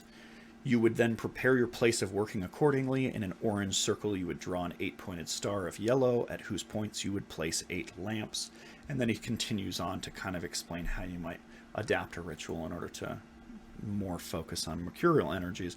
But it points out a really important concept that I think warrants being brought up here, which is the number of a planet being associated, Mercury being associated with the number 8. And this is where that comes from. It doesn't actually come from the Ptolemaic model, because the Ptolemaic model starts counting at Luna instead of at Earth. So it goes through this order. The order is called the Chaldean order, and that's just the order in which things move the fastest in the sky, right? Being Saturn, Jupiter, Mars, the Sun, Venus, Mercury, Luna, or if you're going up, descending, or that's descending order. There's the ascending order, starting at Earth and going Luna, Mercury. You get the idea. They start counting those spheres at Luna instead of at Earth. And so if you were to be going off the Ptolemaic number system, you would say that Mercury is the number 2. Whereas in most ceremonial magic, you would associate the number 8 with Mercury. And it has to do with how, if you assign the planetary spheres in the order that I just suggested, the number Earth 10, the number of the moon 9, the number of Mercury 8, and then so on and so forth until you get all the way up to the prime mobile. So you will see that a lot where people associate like the number 6, for example, with the sun. And this is very common in magical practice, to associate specific numbers with specific energies. And this is, kind of how we get that arrangement of ideas. Which brings me to a fun side tangent that has to do with a British court case where Aleister Crowley was suing for, was it defamation or libel? I want to say it was defamation. There was a defamation case between somebody who had gone to the news and said, this is the evilest man in the whole world. And there was this whole big court case in the British court system where Crowley was claiming that, you know, it's defamation for you to call me the most evil man in the world just for having this spiritual practice that you don't perfectly believe. And the individual that he was up against, and several individuals got brought into the case, was a member of the Golden Dawn. They were both members of the same fraternal order. And Crowley was understandably upset. And as part of the evidence against Crowley, the judge directly asked Crowley, hey, you know, here's this evidence that you call yourself the Beast 666. Are you not defaming yourself? Can they be defaming you if you yourself are calling yourself this thing? And he lets the judge know in a very famous quote that the number, I do associate with the number 666, and that's because it is a solar number. You can call me Little Sunshine. That's where that phrase, call me Little Sunshine. There's a song that's been made by the band Ghost called Call Me Little Sunshine. I'm sure the reference Call Me Little Sunshine is in direct reference to Crowley. The song itself more references like Mephistopheles and the devil and those kind of things. But the phrase Call Me Little Sunshine referencing this court case. It's a fun little court case, but I like to point out this particular association when people talk about it, because the number 6 being associated with the sun is part of this understanding of the planetary spheres climbing the Qabalistic tree, and the number 6 being the 6th sphere, the sphere of Tifereth, and that being a solar energy type thing.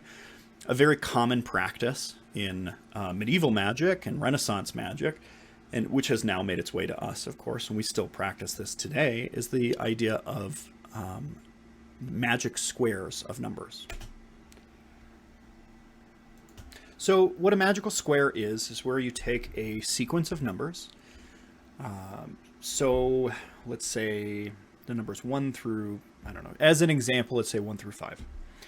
And then you would create a box that holds all of those numbers, where every line equals the same number as every column equals the same number as every... Sometimes they also include diagonals, but usually it's every line and every column equals the same number. And this is a really, really common practice in medieval and Renaissance magic, where they will take some number that holds import. So, for example, the number 6, right? And then you would make a box that is 6 across and 6 down. So 6 columns, 6 rows, which would leave you with 36 squares. So 6 times 6 is 36. And you would take the numbers in order, 1 through 36, and arrange them within that square so that they are mathematically perfect.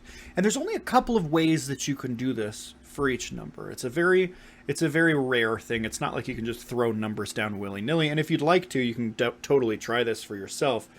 The more numbers that you have, the more obvious the challenge becomes. So I would suggest, I don't know, maybe starting off with like 7 or 8 or something like that. It can really 36 and the number 6. You'll see pretty quickly why it creates problems. And so basically what you end up doing is you end up having a square of numbers that are all sequential, end up every row and every column equals the same thing. And in some cases, you'll also have diagonals also equal the same thing. Very common practice in Renaissance magic. So in the case of Call Me Little Sunshine, if you take the number 6 and you create a magic square, so it's 6 by 6, every number 1 through 36 is put in there. Every column and every row equals 111. And that there are very few ways to arrange it. It is basically that is the only way to do it. You could do the mirror image of it as well, across any plane. So you could feasibly flip the box, flip X with Y, so you would have it mirror image left to right. You could also mirror image up to down, but the numbers in relationship to each other can only be in this one particular position, right? Often what ends up happening is the next step in a lot of these kind of workings is they'll like draw a sigil out of some of this series of numbers.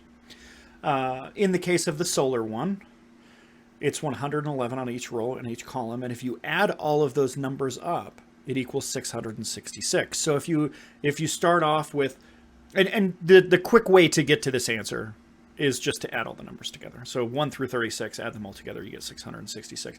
But the reason why someone would be adding those numbers together in that particular way is because of these magical squares. So you can see how a lot of ceremonial magic is derived from the number associated to the sphere on the Qabalistic Tree of Life and why that comes from this particular shape. I think it's a very interesting thing that ends up happening. Okay, so the spheres themselves, we talked about all the different shapes and spheres. We haven't talked a lot about the shapes, but we will in a little bit. So the paths now. There are 22 paths on the Qabalistic Tree of Life. Now, that of course relates to the 22 letters of the Hebrew alphabet. And to understand a little bit more about the geometry that's within the shape, we'll look to the Sefer Yetzirah.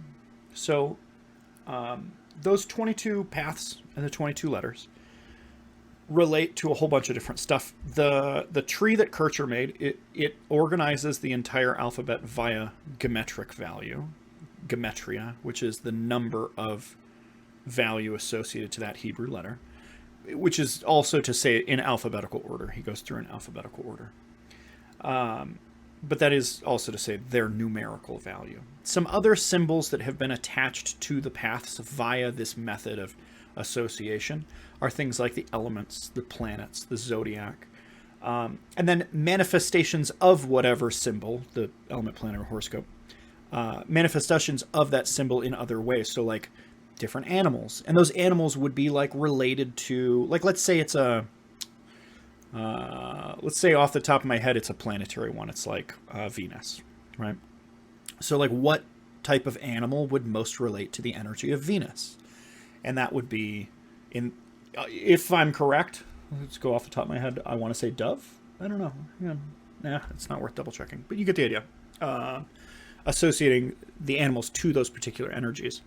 Also things like perfumes, gods in various pantheons, so like Greek gods, Egyptian gods, those kind of things. Different like angelic forces if you're working with a pantheon that's, doing other stuff.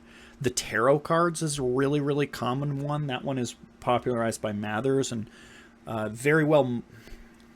Yeah, I would argue that it's very well might be Mathers' actual work, that he created it. He claims that he found it in the cipher manuscript, but the cipher manuscript itself has questionable origins, and so it appears as if it is somebody's work that is right around that time period. It would make sense that it was either him or his compatriots. So the tarot, how they would arrange on the Qabalistic Tree of Life. There are 22 trumps of the tarot. So they fit very, very well onto the 22 paths. Similar to how Kircher put the paths as numerical value in an alphabetical order, they put them in numerical order, straight down the list. Except for one small swap, which we'll talk about in a little bit. There's a swap that they make, and then Crowley makes the second swap in order to balance out the first swap. And the first swap makes a lot of sense. Not to say the second swap doesn't make a lot of sense too, but a lot of people argue with the second one. Okay, so we know that the letter of the Hebrew alphabet is going to be associated with a specific planet, element, or zodiac sign. So how do you get to the point where you talk about which one is which? Well, the starting point for a lot of this is going to be the geometric value goes straight down. Starts off with 1, 2, 3, 4, 5, 6, 7, 8, 9, going straight down the alphabet. Then when you get to 10, they start counting in 10. So they go 10, 20, 30, 40, 50, 60. When we get to 100, they start counting in 100s. So the very, very last letter of the alphabet would have a value of 400.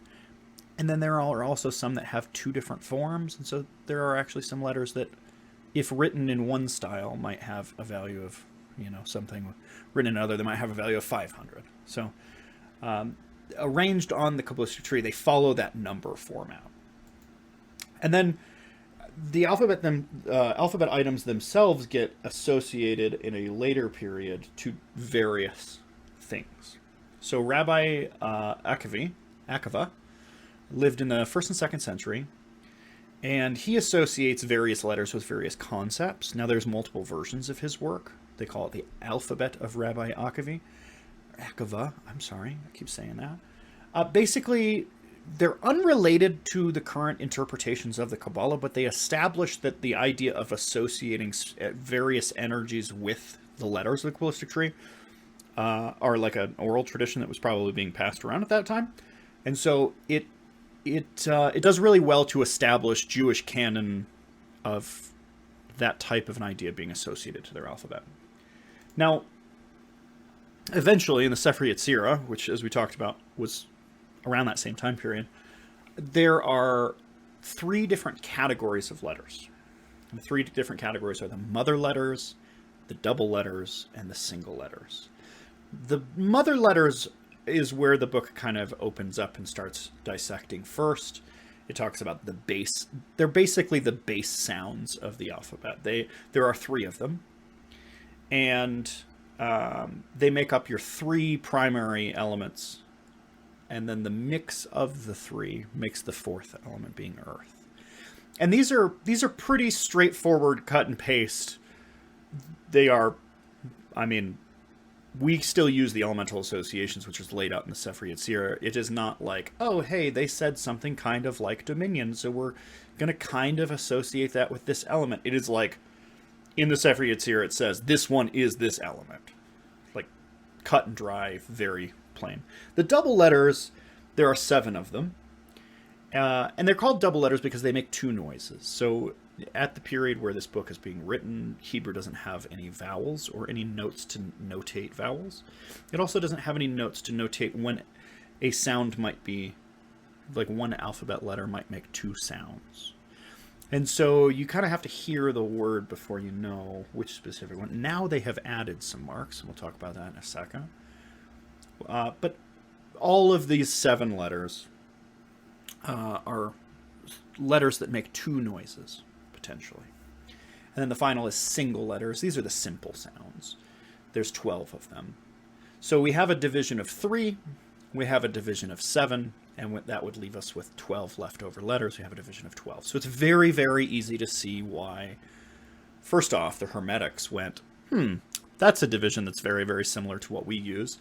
But also the Sefer Yetzirah lays out many of the same kind of things. You know, they do divide up the 7 planets, which are visible with the naked eye, into being the 7 that are here. They do divide up the 12 zodiac as being, you know, here. They don't do it in quite the same associative way, but they do a very, very similar practice. And the mother letters being 3 instead of 4 elements, but that whole concept of Malkuth being the earth element and being that which receives energy from the rest of the tree becomes like a justification for there only being 3 in this particular system. And to be fair, in alchemical workings, there are certain alchemical understandings that divide things by 3 for elemental purposes as well. It's not unheard of. So let's look at the specific breakdowns themselves. So in the Sefer Yetzirah, in chapter 1, verse 2, now I'm using the Aryeh Kaplan translation. There are multiple translations. In particular, Aryeh Kaplan, he translated... there are different versions of the Sefer Yetzirah. Short list, long list, Gra list, and I don't remember what the 4th one is called. Anyway, there's 4 different versions of it. He in his book, his translation of the Sefer Yetzirah, he does include all 4 of them. So we're using the one from the main text for these quotes, which I believe is the latest of the 4. But then he later also, if you look to the back of the book, he doesn't write commentary on each of them, but he writes commentary on that most recent version of it because it has the most information. So if you have translated that one, you have a lot of verses were like added in later years and things like that. So in Sefer Yetzirah chapter 1 verse 2, it says 10 Sephirot of nothingness. That phrase shows up a lot. We've already talked about it once. Sephirot of nothingness kind of just means that it's like a receptive. It's like a vessel. It's like a cup, like a bowl, it's a receptive. It's a hole. You know. It's like a. a whole. That's a really good way to put it. Kind of because they think of it like a hole through which God is inputting, emanating his energy in one respect or another in order to create the universe. Yeah, that's a good way to word it. 10 suffer out of nothingness, and 22 foundation letters, 3 mothers, 7 doubles, and 12 elementals. It's important here to understand elementals is not referencing elementals like we would talk about in the occult. It's saying elemental as in like elementary, my dear Watson. You know, like more along the lines of simple. So usually when translated, I would suggest changing this word to simple. He's not the only person that translates it as elemental. I can never remember. Mathers is the other founding member, not Samuel Mathers, the other founding member of the Golden Dawn, also translated. Westcott. Westcott also translated this same text and also translated this word as elementals. And I thought that was really interesting because Westcott was more of an occultist than a practicing, like an individual practicing Judaism. And so it was interesting that coming from his background and having so much connotation for the word elemental that he didn't use the word simple. However, if you break down the specific word in Hebrew, the word in there is pashtut, which means simplicity, which is being formed from the word pashut, which is simple, and it meaning ness. So pashtut, meaning simplicity or simpleness. So 12 of simpleness, if that makes sense. So the mother letters themselves are the letters Aleph, Mem, and Shin. Aleph, Mem, and Shin are the 3 mother letters, and they make very, very primal noises. They are kind of like the beginning of language in a lot of ways, and so they're kind of thought of as like that which language stems from. So you have Aleph being the letter A in Hebrew, and it makes an ah sound, which if you think about the letter A, an ah, right? What you're really doing is you're opening up your mouth just a very neutral open position, and you're breathing out. So it's kind of got this airy quality of just, like that's the sound that Aleph makes.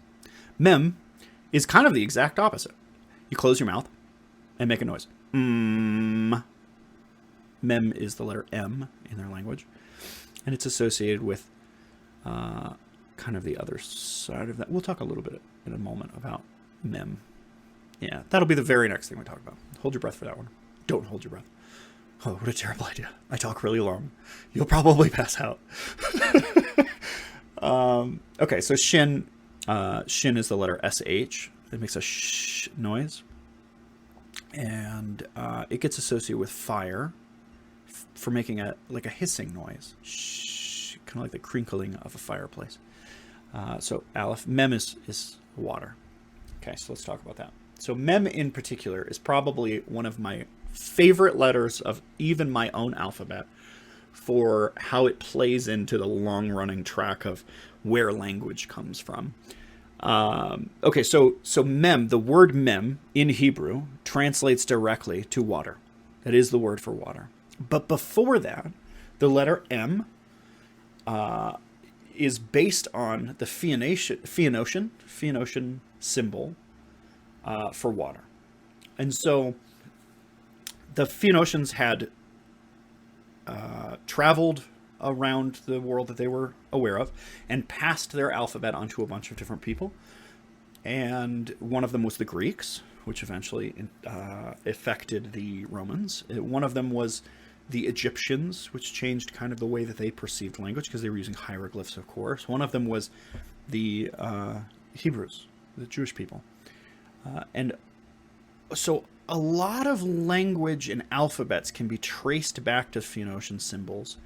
Each culture kind of adapts a little bit, draws the symbol a little bit differently, maybe writes their words a little bit differently. All of that's pretty straightforward and standard. But when it comes to this, it's kind of like the alphabet letter that we based our alphabet on, if that makes sense. So we receive, and I'm an English-speaking individual, obviously. I don't know why I say like those kind of like obvious statements, but I did. We receive our alphabet via Latin. It is the Latin alphabet, Latin being the tongue spoken of the Romans, the ancient Romans.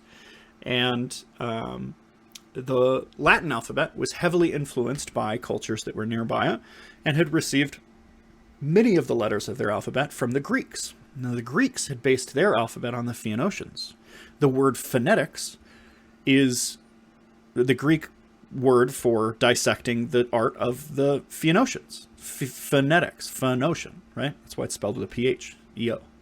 Right? It's from that same root word. And the Phoenicians had passed their alphabet to the Greeks directly.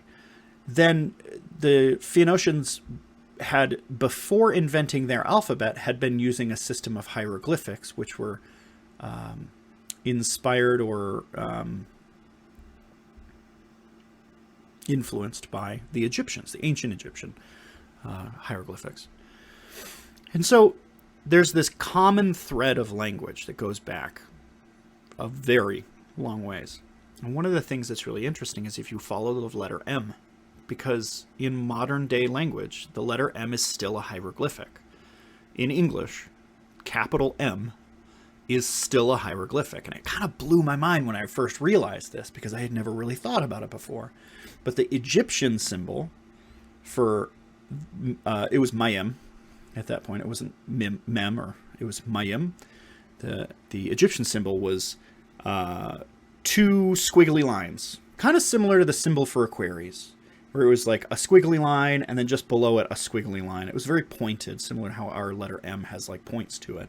And then when it got to the Phoenician hieroglyphics, they wrote it as one squiggly line because it kind of got the point across. It's like, you know, if you've ever like looked at a little kid and he's drawing waves or like the ocean or a lake or something, and he just takes the blue marker and he puts it down on the pen and he just draws a squiggly line with points on it. It's what it used to look like. Phoenicians simplified it, and then simplified it further when making their alphabet. And then that passed on to, in my case, it passed on to the Greeks, and then it was passed on to the Romans. The Greeks and the Romans trimmed it down to just a single zigzag of just 2 wave points. And that's where we get the letter M, right? 2 upward pointed zigzags. So it's really fascinating, specifically the letter M being associated with water, because still to this day in English, it is a hieroglyphic of waves, right? It's just been simplified generation after generation in order to look like something that's a little less obvious, right? Simpler to write, I'm sure, was the intention there. But in this case, the letter Mem in Hebrew translates to the word Mem, which literally means water, and the symbol is kind of like a wave. It's not a very close representation of a wave. But you can, if you ever go look up a chart, you can see like the Phoenician alphabet and how it was changed by different cultures and why they drew it the way that they did. So it actually does make a whole lot of sense in that case. But in the Sefer Yetzirah, it talks about the sound of, they used to say like water hums or is silent. And if you think about like holding your mouth shut in silence and then making a noise, you get the letter M. So then the Sefer Yetzirah continues. It says 3 mother letters, Aleph, Mem, Shin, a great mystical secret, covered and sealed with 6 rings, and from them emanated, the 6 rings is probably not important for our conversation. There are some interesting Judaic concepts that are tied into there, but it says, and from them emanated air, water, and fire. That's the direct translation. 3 mothers, Aleph, Mem, Shin. Mem hums, Shin hisses, and Aleph is the breath of air deciding between them. So it goes back to this concept of linguistics, the language, and the way that like certain letters make certain sounds. And these are the fundamental sounds in order to make all the more complex sounds, right? And then it also goes into this idea of what's above, below, and in the middle. Right, because it has Aleph, Mem, Shin. Mem hums, Shin hisses, and Aleph is the breath of air deciding between them, which goes back to the Ptolemaic model of the universe, where the belief of Earth, and the belief until Newton got hit in the head with the apple, that whole story, I'm sure that's allegory, but until that period, where somebody was like, hey, things fall down because of gravity, there's a force that we're not accounting for. They used to believe that things seeked their natural place. That like things which were lighter would float up and things which were heavier would sink down, and that elements naturally seek their natural place within the world. And so the belief was that earth and water sink to the lowest, and then air is in between, and then on the other side of air, sky, clouds, all of that kind of stuff, on the other side of that is a realm of fire. It was believed, because, you know, if you think about standing outside in the desert sun, where does all the heat come from? Directly above you. And if you put like just a roof on 4 pegs and you stand there now, the shade is covering you. You don't have as much of the fiery heat beating down on you, but you can feel from the left or from the right the air blowing in, and you can feel the breeze. And so there was this idea that like the entire world was arranged in this way. And if you go stand on a beach and you're paying attention to that, you kind of can see how there's a sun, and the sun's fire very, very up high, and then there's this layer of clouds here, which is air represented, and then there's water collecting down at the bottom, and earth being a similar element. And so there's this idea in the mother letters specifically of Shin being up high, Aleph being in the middle, and Mem being at the bottom. And the idea of air deciding between them, being this like barrier in between the two of them. So that's some interesting information about specifically the mother letters. So let's look at the double letters now and why they're associated with the planets. So them being associated with the planets is completely canonical. The way that in Qabbalah, Hermetic Qabbalah, we do it, we've taken some creative liberties to align things the way that we like them to be aligned. So it says this is not maybe it is chapter 1 verse 2, 3 mothers, 7, yeah, it is, that's chapter 1 verse 2. 10 Sephirot of nothingness and 22 foundation letters, 3 mothers, 7 doubles, 12 elemental. So the 12, or the double letters, this is them in order, are Beth, Gimel, Dalet, Kef, Pei, Resh, and Tav. And I don't expect anybody to just immediately remember. The thing I want to do most is kind of demonstrate that there's a reason why we do these kind of things. We didn't just randomly associate letters to the alphabet. There were like reasons behind it, right? So in the case of the double letters, they are the things that make 2 sounds. We said that before, but now in modern Hebrew, they have a dot, which is called a dagesh, and that denotes which of the 2 sounds, if it has the dot versus if it doesn't have the dot. But before the invention of the dagesh, there was not any difference between these letters. They were exactly identical. Nowadays, they also have some new dots and dashes and things that are above and below letters that have to do with vowels. They have to do with like communicating which vowel you use in between letters. But before, it was just whichever one sounds the most natural one, and which one is the right sound.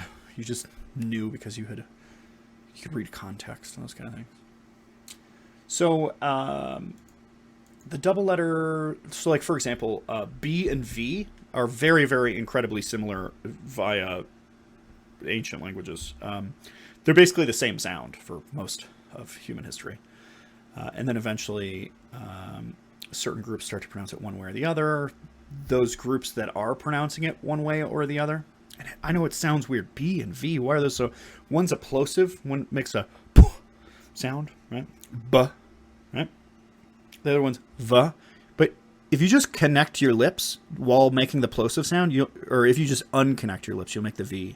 Or if you just connect your lips while making the V noise, you'll make a B. They're incredibly similar mouth postures, and for a long time they were one letter, and then cultures, got separated by landmass or whatever, and then you get accents, just like how in the United States the people in the South talk different from the people in the North.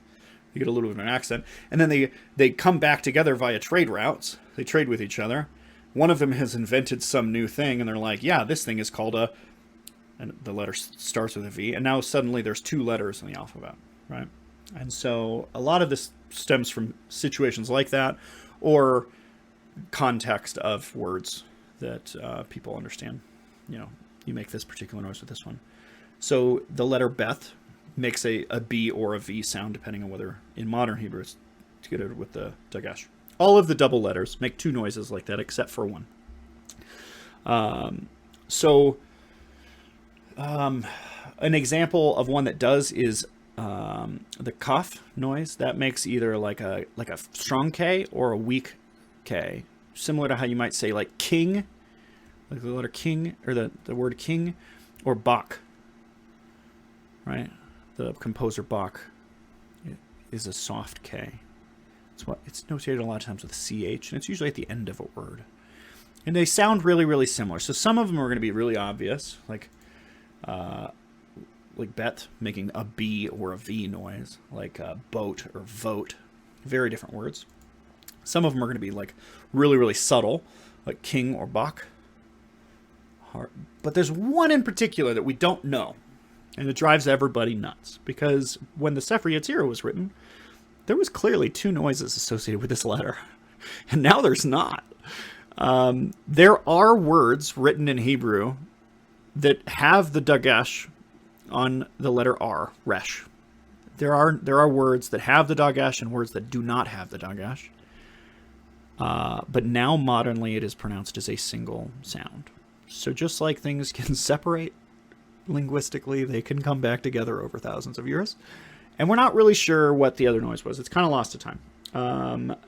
One good theory that I have heard that I would agree with is probably the truth, is the idea of the trill versus like an R. So a trill is like, a lot of times you hear trills in like Spanish or those types of languages where it's almost like an R mixed with like a D, where it's like ra ra ra. These are trills. Those are trills. Whereas like a stronger R is ra, like the word resh, right? Resh versus resh. You kind of hear the difference between those sounds. That's the theory, or one of many theories as to what the second sound it made when the Sefer Yetzirah was written. Okay, so you get 7 letters. They all make 2 noises. So that gets associated with spectrums of things, where you have like a theme that the letter was associated with, and then a spectrum that something might exist on because of that. So Sefer Yetzirah says 7 doubles, lists off what the doubles are, and then says their foundation is wisdom, wealth, seed, life, dominance, peace, and grace. 7 doubles, lists off the doubles. In speech and in transposition, the transpose of wisdom is folly, the transpose of wealth is poverty, the transpose of seed is desolation, the transpose of life is death, the transpose of dominance is subjugation, the transpose of peace is war, the transpose of grace is ugliness. So you can see like kind of that spectrum that I'm talking about, where like each and every one of these was associated with something, and then unfortunately it doesn't say which one was associated with which, but each one of them is associated with something, and then that's kind of understood to be like a varying scale. Wealth is poverty, so it's anywhere between wealth and poverty, right? Life and death, anywhere between life and death. Peace and war, anywhere between peace and war. It's a concept of opposites. And then it continues by associating with planets. It's the idea of associating specifically these letters with planets is already something that they were doing. 7 planets in the universe. This is chapter 4, verse 7. 7 planets in the universe. Saturn, Jupiter, Mars, Sun, Venus, Mercury, Moon. 7 days in the year. The 7 days of the week, 7 gates of the soul, male and female, 2 eyes, 2 ears, 2 nostrils, and the mouth. And so it paints this picture of anything that is broken down into 7s would be associated with this, and it specifically states that the planets are, and it lists off the alchemical planets. So that kind of green lights Hermetic Kabbalah to do what it will with it, because it doesn't say which ones are which. Sometimes it's interpreted as the order in which they are presented in both of those 2 different verses is the order in which they are associated. But if nothing else, it suggests that the days of the week are associated to the planets, and the planets are associated to the letters. And so you could make jumps in order to figure out which ones are which. Now, there's a lot of difference in the oral tradition and the written tradition. Handwritten tradition before printing press, similar to how the Bible has multiple different versions because people transcribing things will transcribe them over, and the interpretation of the Hermetic tradition appears a little bit later, and so it's a little bit less swapped around, if that makes sense. So there's a couple of different versions, and as I talked about, like Arya Kaplan He translated all 4 of these. There's a short version, the long version, the Sadi version, and the Gra version. Those are the 4. Those are the different manuscript versions. Similar to how you might say, like, the King James Bible versus the New International Version Bible or something like that, right? And so different versions associated the different letters in different ways, because as people were transcribing it, sometimes they wrote the letters in different orders or the planets in different orders, or they added entire verses to explain which one was which. So, like, the longer, later versions of the Sefer Yetzirah includes a breakdown of which planet gets associated with which thing, whereas the earlier versions did not, right? So one example of that is how the Sadi version does it. The Sadi version goes through in alphabetical order and then does those in Chaldean order, which is the speed at which things are moving in the sky. It's part of the supplementary chapters in the Sefer Yetzirah, not part of the original content. And it follows that same order that the Qabalistic Tree of Life spheres. That's the order. It's observable in the universe. You know, like, you can observe it, which makes a lot of sense as to why a lot of cultures put those planets in that order. It's not just some, random thing or proof that they were all in cahoots together in some large global conspiracy. It's that you can physically stand outside on your back porch, with a protractor and hold it up to the sky and figure out what speed things are moving at, and everybody can agree that the fastest moving object across the sky is the moon, and then, the others in that order, right? So I think that's a really interesting thing that they associated them in that way in one of the versions. Now, the Gra version has this totally different way of doing it. The Gra version has Beth Gimel Daleth, Kaf, Pei, Resh, Tav in that order alphabetically, and then they go Moon, Mars, Sun, Venus, Mercury, Saturn, Jupiter. That's the order that they go through. Now that's based on some supplementary chapter where it will actually go over some of the specifics of each letter. And this is not how we do it, but it kind of sheds in Hermetic Kabbalah. You can do it however you want. But this is how they were doing it, and probably how a lot of Jewish individuals do it. The Sefer Yetzirah chapter 4, verse 8 is the one that talks about the letter Bet. So this is the first one of them. It says, he made Bet king over wisdom, and he bound a crown to it, and he combined one with another, and with them he formed, which is for each letter will say that, a different letter, but it'll say that phrase.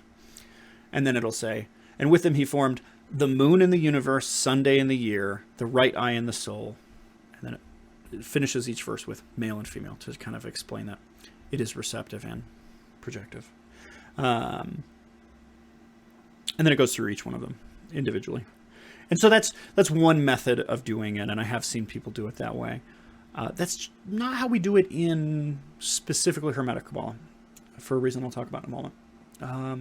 One of the major reasons is that doesn't match up with the days of the week. So the days of the week are already associated with planets. It's weird for you to put Sunday and the moon together, especially considering the word Sunday means sun day. I mean, like, it's a really weird associate. And then there's other, like the moon works good for Monday because it's literally the word moon and day put together, moon day.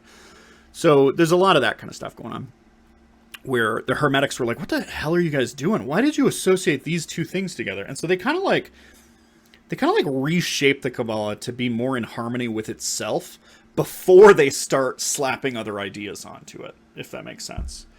And like I said, a lot of those are supplementary chapters. I don't know that, maybe that person didn't know. I don't know. I mean, we're talking hundreds of years later that they started to associate those things. So then the third method of doing the double letters is the Hermetic method that we use nowadays. And this is most likely done by Mathers. We're not sure. He might have learned it from an outside source, but it looks like it was Mathers' work, because people prior to him are not doing it a whole lot in manuscripts that we have been able to find. People after him all seem to be doing it, and he's a very influential person. He seems to be the first one who publishes it. Now, something new might pop up, or maybe there's a manuscript I haven't heard of before, but as far as I have seen, he's the first to do it this way. He does them in the order Beth with Mercury, Gimel with the moon, Daleth with Venus, Kaf with Jupiter, Pei with Mars, Resh with Sun, and Tav with Saturn. And that's the method that if you go and you try to memorize, and don't try to memorize it off this fucking episode. That would be crazy to expect somebody to memorize it in your own time. What I'm trying to do is like cast light into all the different chambers and why we do these kind of things. Let you explore the, temple on your own. We're just, chucking glow sticks down the hallway so you can see where there are doors and where you might find interesting information. But he does it in that way. And a lot of that is based on two things. Number one is chapter 4, verse 1 of the Sefer Yetzirah says their foundation is wisdom, wealth, seed, life, dominance, peace, and grace. And if you take those, it's really easy to associate wisdom with Mercury and seed with Venus and dominance with Mars. It's really easy to associate some of them. And then some of the others, you just kind of have to like piece them in. But I think there's a more interesting reason why he probably did this. So he was really interested in associating specifically the 22 trumps of the tarot to the 22 paths in the Qabalistic Tree of Life. And so you have these 7, which are associated to planets, and we just don't know which planets they are, right? So if you place them on the tree, this is the 7 that fall on paths that have planetary forces to them. You have the Magician, the High Priestess, the Empress, the Tower, the Sun, the World, and the Wheel of Fortune. Now, some of those are really easy and obvious. The Sun is probably the Sun, right? The Wheel of Fortune is Jupiter. That makes sense. It's a fortune type of planet. The World makes a lot of sense for Saturn for 2 reasons. Number one, out of all of these energies, the World is probably the densest, so it's the slowest, farthest kind of a concept, but then also because it's the very last letter of the alphabet. So it's that restrictive force that is manifest in the world that is farthest from the emanation of, Kether, right? The Tower is a pretty easy one. The meaning of the Tower has, since time immemorial, been, this destructive force that's very Mars-like. And so that one plays out pretty well. So then you really just have the Magician, the High Priestess, and the Empress. Well, the Magician is this symbol of, a magician. He knows how the world works. He can change things. Things are in flux because of him. He kind of does take that Hermes type of role, and so it makes sense to associate him with Mercury, because he kind of is that type of a character. So then you're left with the High Priestess and the Empress. The High Priestess is symbols of the subconscious and symbols of, the intuitive side of things, which fits pretty well with the moon. And the Empress, being the symbol of like Mother Nature, fits really well with Venus. And so these particular cards fitting in this particular order is probably one of the reasons why he associated them in this way, because that helped to bring everything within line. Some other really interesting things is like the geometric value, the third letter of the alphabet is the moon in this case. The moon is often represented in a lot of occult and magical imagery as being the triple moon. The number 3 is often associated with, moon-like concepts. While not Kabbalistically the third sphere or anything like that, there's definitely some triple moon concept that could easily be tied in there. Venus being associated with the number 4. 4 is earth element. Earth element is very similar to Venus element in the way that it produces life and gives birth to new things and is the bounty of the universe being manifest in your life. Both of those are very similar energies, one on a planetary scale, one on more of an elemental scale. So there's definitely some interesting numerological, why can I never say that word? Numerological things that take place by doing this arrangement. So I definitely think it's worth mentioning and worth credit. Okay, so now I've just explained that we do it and not how, because I offered 5 different methods on how to do it. So then the question becomes, how should you do it? I don't know. Experiment with it. Play with it. I have experimented with and found one of those methods to work really well for my type of work. If you're going to use this information to dissect ceremonial magic rituals, it makes sense to be using the same symbol of ciphers that everyone else is using. So if you're like a Jewish-speaking individual, a Jewish community, and you're going to be using it for, like, you know, dissecting scripture, it makes a lot of sense to be using the method that gets described directly in a Sefer Yetzirah, or whatever interpretation of the tradition that you're learning. If you're using, like, Crowley's magic, then it makes sense to use Mather's system, because that's what system he's using, you know? So if you're, like, trying to dissect, I don't know, Holy Books of Thelema, for example, it would make a lot of sense to use, you know, Mather's version. I'm a big fan of cross-educating, holding two things in your mind as true, and both of them, even though they're conflicting. So I would argue learn all three of them, and maybe even come up with a fourth one that just, you know, fits your own perspective on it. Could make it a little difficult as you're, you know, doing stuff, but I don't know. It's really up to you. You know, do what they will. Okay, so the simple letters. So that's the double letters, and why we associate them to things that are divided into 7, and why we associate them with the days of the week, and with the planets, and those kind of things. The simple letters, chapter 5, verse 3 of the Sefer Yetzirah reads, 12 elementals, HVZ, CH, you know, Chet. It's its own letter. It's not two letters. I don't know how to read these out loud like that. Okay, I'm just going to list them. I'm going to list them this time, and then I'm just going to refer to them as the 12 elementals. So it's Hey, Vav, Zion, Chet, Tet, Yod, Lamed, Nun, Samek, Ayin, Tzadi, and Kuf. So those are the 12. It says their foundation is that he engraved them, he carved them, permuted them, weighed them, and transformed them. And with them he formed. And that's a really common, it's like a reoccurring theme within, is to list off that he engraved them, carved them, permuted them, weighed them, and transformed them. And with them he formed. They say that a lot in the Sefer Yetzirah. And with them he formed 12 constellations in the universe, 12 months in the year, and 12 directions in the soul, male and female. So you can see kind of a similar concept, associating things which are derived by 12 to these 12 items. And in specific, 12 constellations in the 12 months of the year, which makes a lot of sense, right? Because that's where we get the zodiac, the 12 months of the year and the 12 astrological things in the sky. There's not as much confusion on these ones. They're taken pretty cut and dry. One person makes a whole bunch of changes. It's Crowley. You son of a bitch, I love you. But, yeah, so the single letters. So the single letters associate alphabetically with the signs of the zodiac.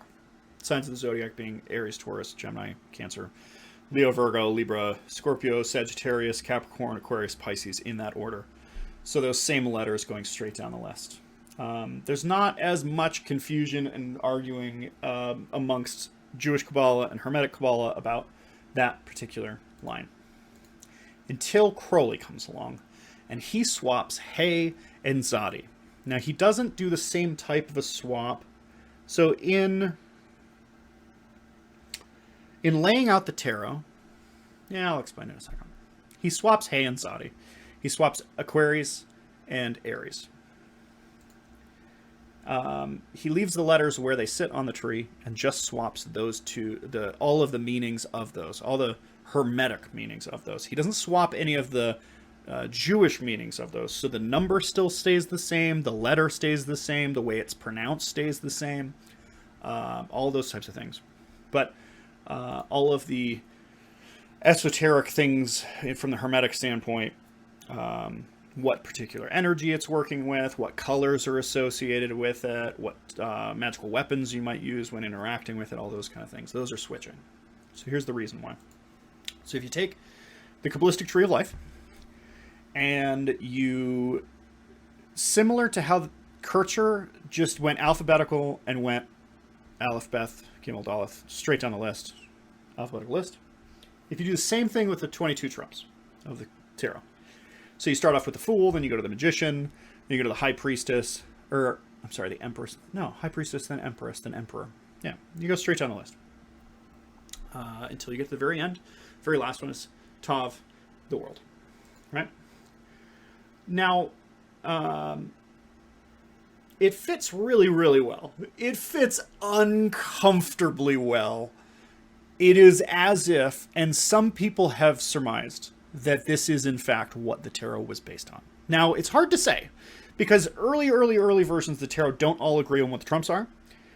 And then they do agree with what the trumps are, and then almost immediately afterward, the culture goes through this like Qabbalah revival, and everyone's obsessed with the Qabbalah. And so everyone makes this immediate connection. But like the oldest versions of the tarot, this is not the exact 22 trumps. In fact, not all decks had 22 trumps for a long period of time.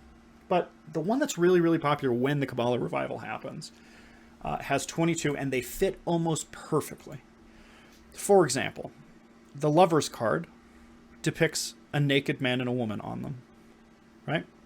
And in the Zodiac, which is the Zodiac sign Gemini, which would fall right there, if you alphabetically took the single letters and went through and associated all of those to horoscope signs, you would get Gemini. So Lover's card would be associated with Gemini. And the symbol of Gemini is two naked twins taken from Sumerian culture. It depicts a naked man and a naked woman. The Devil card would associate with Capricorn through similar fashion. Capricorn is the symbol of the goat from Sumerian culture. I think it was Enki, if I remember correctly off the top of my head. I don't know. Double check me on that one. I think it's Enki. But the goat and the devil being a goat-headed, it's depicted on the card as Baphomet, which I would disagree is the devil, but, do whatever you're going to do with it. But the devil card being the goat card and Capricorn being the goat sign, that fits up pretty well. Another really good example is like the death card.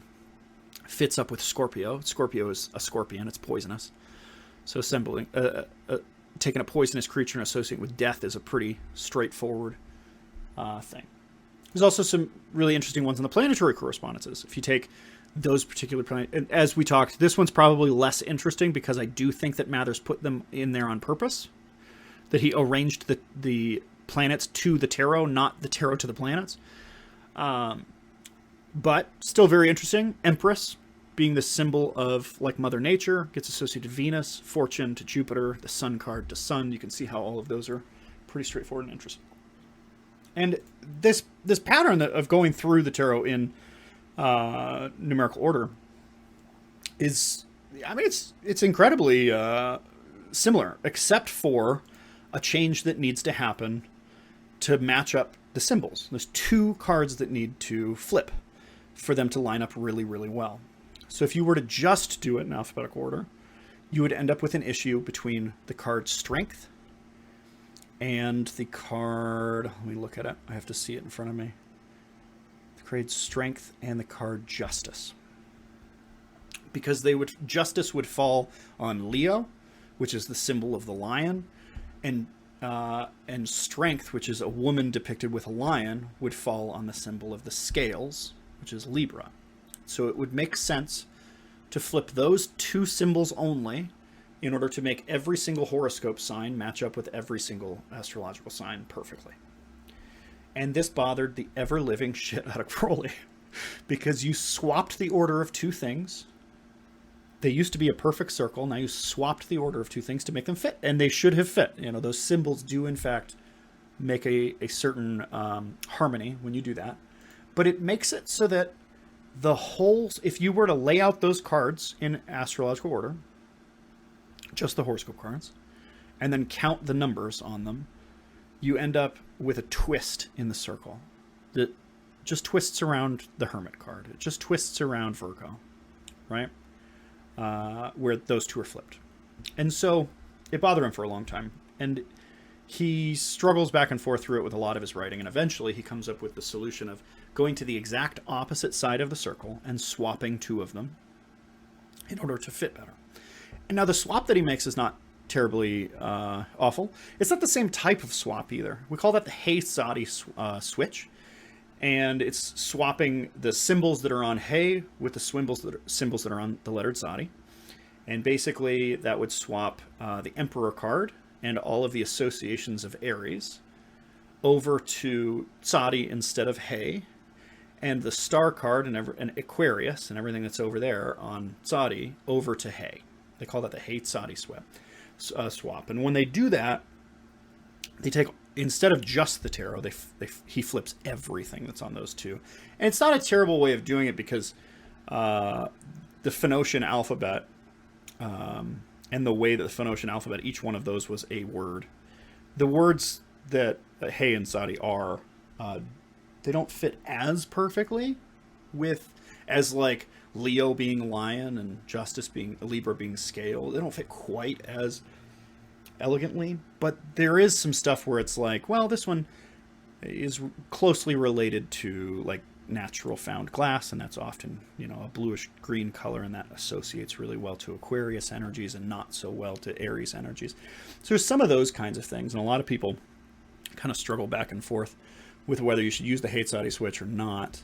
But that's what it does. It balances Mather's Teth Lamed switch of the tarot to balance out the other end of it so that the horoscopes are lined out very well. That's the only major switch that ends up happening there. Okay. So we see why people associate all these different things with different forces. Now I want to talk about associating those to the lines on the Qabalistic Tree of Life, because I really, really like the Ari arrangement.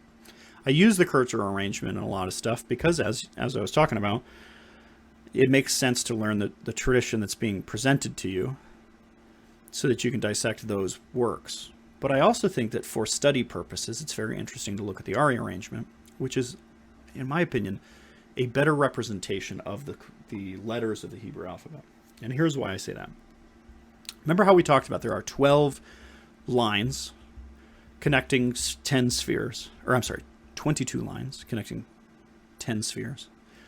In order to make that arrangement, you end up with 7 vertical lines, 3 horizontal lines, and 12 diagonal lines,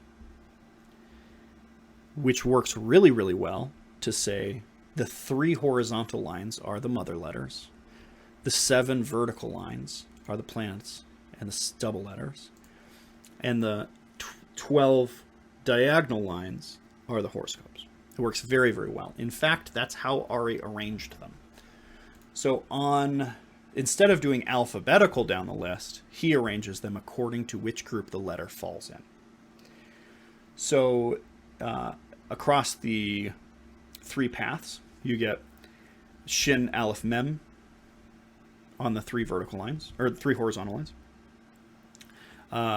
Aleph being in the middle, Shin being at the top, and Mem being at the bottom, which falls in line with what we were talking about with the 3 elements and how they represent in the physical universe, and the Ptolemaic model of the universe being water and earth element falls to the bottom, air is in the middle, the breath deciding between them, and Shin being the fire of the sun, right? We talked about kind of that separation there. And that it is in that order on the Ari tree. The 7 planetary forces, it plays out really, really well. Because all of the straight up and down lines, and many of them are associated. If you take Mather's planetary associations and Ari's tree, many of the paths are touching the planetary sphere of which planet they are. Not all of them, but almost all of them are touching in that way. And then that leaves 12 horizontal lines, and all of them are laid out pretty well. So I think that plays out really, really well, and it's worth study if nothing else. To kind of look into the potential there. Now, one thing I want to say is that it's not the only way to arrange something in a way which the horizontal lines are of import and can be read into in a deeper fashion. So just because the Ari arrangement gives Aleph, Mem, and Shin on those lines, and in that order that manifests in the universe, doesn't necessarily mean that when you do it alphabetically that it's not also interesting. Because if you do it alphabetically, you end up with those 3 lines being, the top line is the line for Venus, the bottom line is the line for Mars, and Leo is in the middle of those 2. And what's interesting about that is today, in a modern era, the sign of Venus is the symbol we use for woman, for female. The sign of Mars is the symbol we use for male. And so one of them is lower, one of them is higher, and then in the middle is Leo. And Leo is the card associated with the Lust card in the Thoth deck, which is the card of strength. It depicts well, it depicts a woman riding a beast. I won't get into a whole lot of information there, but it's the lust card. And so it kind of makes sense that you have this male and female energies being divided and connected by lust, the force drawing them together. And if you look at Crowley's work, there's a lot of information about lust being a generative and creative force that's presented. I would say that the planetary, the planets with the Jewish Association of Planets or Mather's Association of the Planets on the paths and which sphere they're connected to are both worth they weren't looking at. One of them is more geometrically perfect and the other one is more, I don't know, has just as many connected. They're interesting. I would say that the Chaldean Association of the Planets, the one that, well, like, for example, one really prominent writer that I really appreciate his work, and I love his work, but he disagrees with me on this point, and people are always welcome to disagree with me. He likes the Chaldean Association with the double letters, and specifically the Ari tree doesn't play well with that in particular. It only one thing is touching one of its forces, and you could very easily rearrange the tree to have none touching.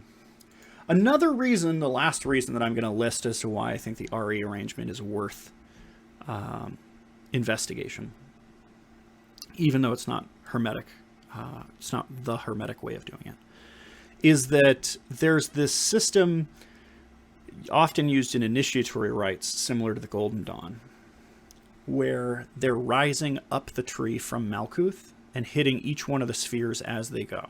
And there's almost a path for every single jump. So you start at Malkuth and move to Yesod. You ride the line of Tav in order to do that. And then you ride from Yesod to Hod, Hod to Netzah, then Tifereth, Gebura. And so you're just going, the number 10, 9, 8, 7, 6, 5, 4, 3, 2, 1. You get the idea, right? And there's this great mystery that is presented to the initiate as they're passing from the fourth to the third path. The third path being the first of what's called the supernal triad, the everything beyond the veil. And there's no path that connects Hesed to Bina, unless you use the Ari arrangement. If you use the Ari arrangement, then there is a path that goes from there to there, and it makes a little bit, in my opinion, it makes a little bit more sense to directly follow a path. So it just depends on, I would say they're both worth studying. One is used more in hermetic stuff. So it kind of gives you some ideas as to some things that you might potentially look at as far as that goes.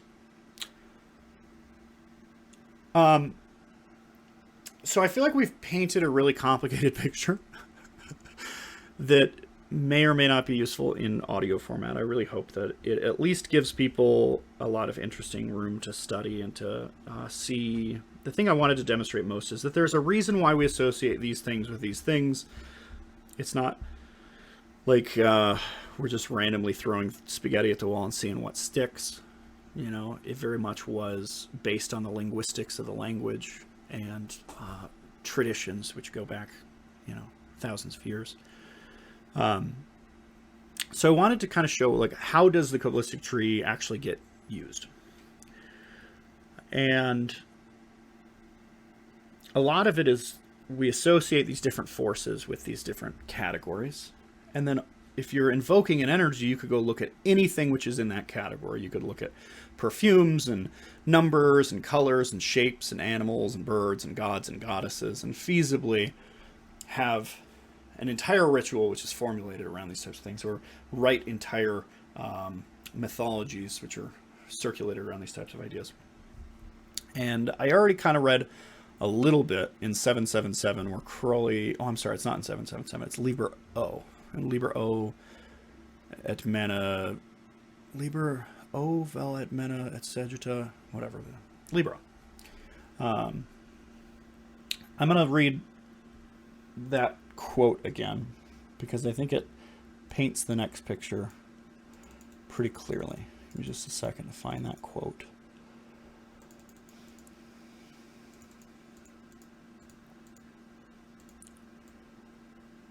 Like I said, it's my favorite quote. I use it too much, really. It's like I'm hounding it. So in Liber Ovalt Manus et Sagittia, Crowley states, the planet corresponding is Mercury. It's number 8. Its linear figure is the octagon and octagram. Its color is orange. For Mercury is the sphere of Hod, number 8. You would then prepare your place of working accordingly. In an orange circle, you'd draw an 8-pointed star of yellow, whose points you would place 8 lamps. And then he goes on to say, and so on, we could not, here it is, and so on, we cannot enter into length all the necessary preparations, and the student will find them fully set forth in the proper books. Since the student is a man surrounded by material objects, if it be his wish to master one particular idea, he must make every material object around him directly suggest that idea. Thus, in the ritual quoted, if his glance fall upon the lights, their number suggests Mercury. If he smells perfume, again Mercury is brought to his mind. In other words, the whole magical apparatus and ritual is a complex system of mnemonics. And I think that's a really, really good job at illustrating how the Kabbalah can actually be used in ritual context. So we see examples of this in things like the tarot, especially tarot that was created after Mathers. So one of the things that members of the Golden Dawn would do is make their own tarot deck, and some of the individuals chose to publish those decks.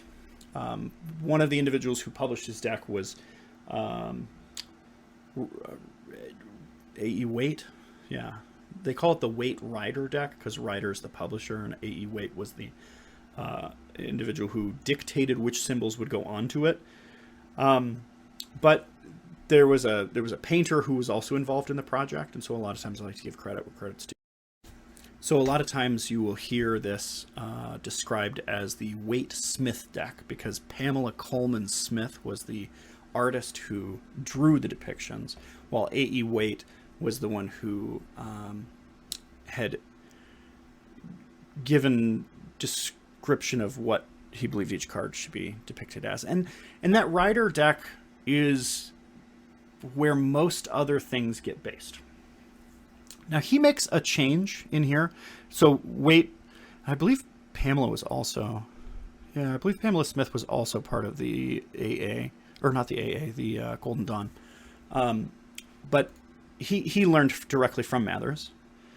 And one of the things he does that throws off a lot of later decks is that he changes the number which is associated with to match the progression that Mathers had set out on the Qabalistic Tree of Life.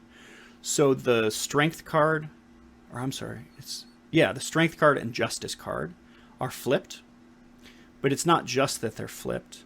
He also renumbers them in order to be more in line. So you will sometimes see, if you set up all your tarot trumps in order with the numbers matching at the top, you'll sometimes see them in the traditional order, you'll sometimes see them in the post-Golden Dawn order. Another deck that is Kabbalistically arranged, according to the teachings of the Golden Dawn, is the Thoth deck that was done by Aleister Crowley, similar to how A.E. Waite had dictated the symbols to an artist. It is Aleister Crowley and Lady Freda Harris. I am a really big fan of Freda Harris's artwork. She did an incredible job adding her own flavor and context to her art style. As I understand, she was one of the people that has the brain uniqueness. I don't know. It's not really a disability. I guess it could be a disability under certain circumstances. She had synesthesia, where certain ideas blend with other ideas. So, like, she had like visual effects from listening to music, or she could associate like certain like sounds with certain colors, those kind of things. There's like an overlap in the way that they perceive the world, which works really, really good for magic. And I bet it was probably very disruptive if she wasn't an artist. She happened to be a very talented artist, and her artwork has a strange like warpingness. It's really awesome to read through, to look at the pictures and then read through the book that Crowley wrote to go along with it, which is called the Book of Thoth. The Book of Thoth talks about each individual painting and what the intention was. And a lot of times you'd be like, oh, I didn't realize that was a cup. And instead of viewing it from the top, you're viewing it from the, oh, she has this like weird warping effect. She also does a lot of really cool things with like geometry. Thoth deck is probably one of the best examples of Kabbalistic associations making their way into a tarot deck, because they even go as far as to say like the colors that are associated with this particular path are the only colors or most of the colors that are used on this particular card. So there's like a lot of those kind of things going on where little symbols will be thrown in the background, or sometimes even just in the foreground. The colors are all reference these kind of things. I think it's fantastic. So one of the ways that you can use this general information is by taking a look at the hermetic information that's in the tarot. Another example is the Book of Lies. So Crowley wrote the Book of Lies. It's a series of poems. The chapters, they're not quite chapters because they're just like single page. Most of them are single page poems. There's a couple rituals that are thrown in there as well, and some of them are more than one page. But he writes out the poem itself, and then he writes out a page of notes on the Kabbalistic association of the things that are in play. And I remember reading this very, very early on, probably too early on, at being introduced to Crowley's work, and it being a source of inspiration for me because I had very little Kabbalistic understanding, so I didn't know what he was talking about a lot of times. So that was very exciting to me because I was like, oh my God, there's this complex system of numbers and symbols and colors and all these things, and I'm not aware of most of them. So I took a lot of inspiration. If you're one of the people that loves to be blown out of your element, then it's awesome. If you don't, then it's probably a little bit dense. But I mean, he explains it all. He sits down with each symbol and explains like this word relates to this symbol because of this number and because of this. So Book of Lies is a fantastic one for going through Kabbalistic associations and stuff like that. A lot of the Golden Dawn rituals, Israel Regardie's work. Israel Regardie wrote several books in the Qabalistic Tree of Life. Some of my favorites are Garden of Pomegranates and The Middle Pillar. Both of those are relating pretty extensively in there. But even the Golden Dawn's like initiation rituals, a lot of times, which have been published in Modern Era, of course, by Regardie, where they will, in the initiation ritual, talk about, see how you're standing here in the temple? Look off to this side. Do you see how we have this sign over here on the wall? That is because this is this path, and you are now standing on this spot on the Qabalistic Tree of Life. And they kind of, walk you through a lot of it.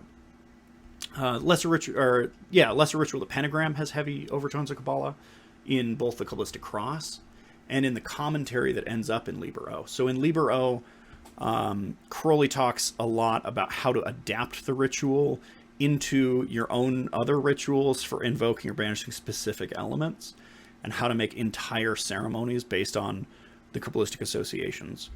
And he also writes a lot of stuff that are based on that format, and you can kind of see how he's using this system in order to adapt. The first example that comes to mind is he adapts the Lesser Ritual of the Pentagram into the Star Ruby. And they're very obviously in the same format, but he uses some of this ability to jump from one symbol to another symbol in order to lay out the ritual in a more thelemic sense, as opposed to being in a more Judaic sense. So there's a lot of those types of rituals that can be dissected in this way, and it's, I think, a really, really strong benefit to the individual to be aware of that. There's also some really obvious examples in rituals that are written by Crowley that are not as... They're clearly referencing Kabbalistic stuff, but they're not written in the format of something else. Well, it's not that it's not written in any format. It's not written in a format that was originally ceremonial magic in that way. The Gnostic Mass, which you could make a strong argument that it's based on Catholic Mass and some other stuff.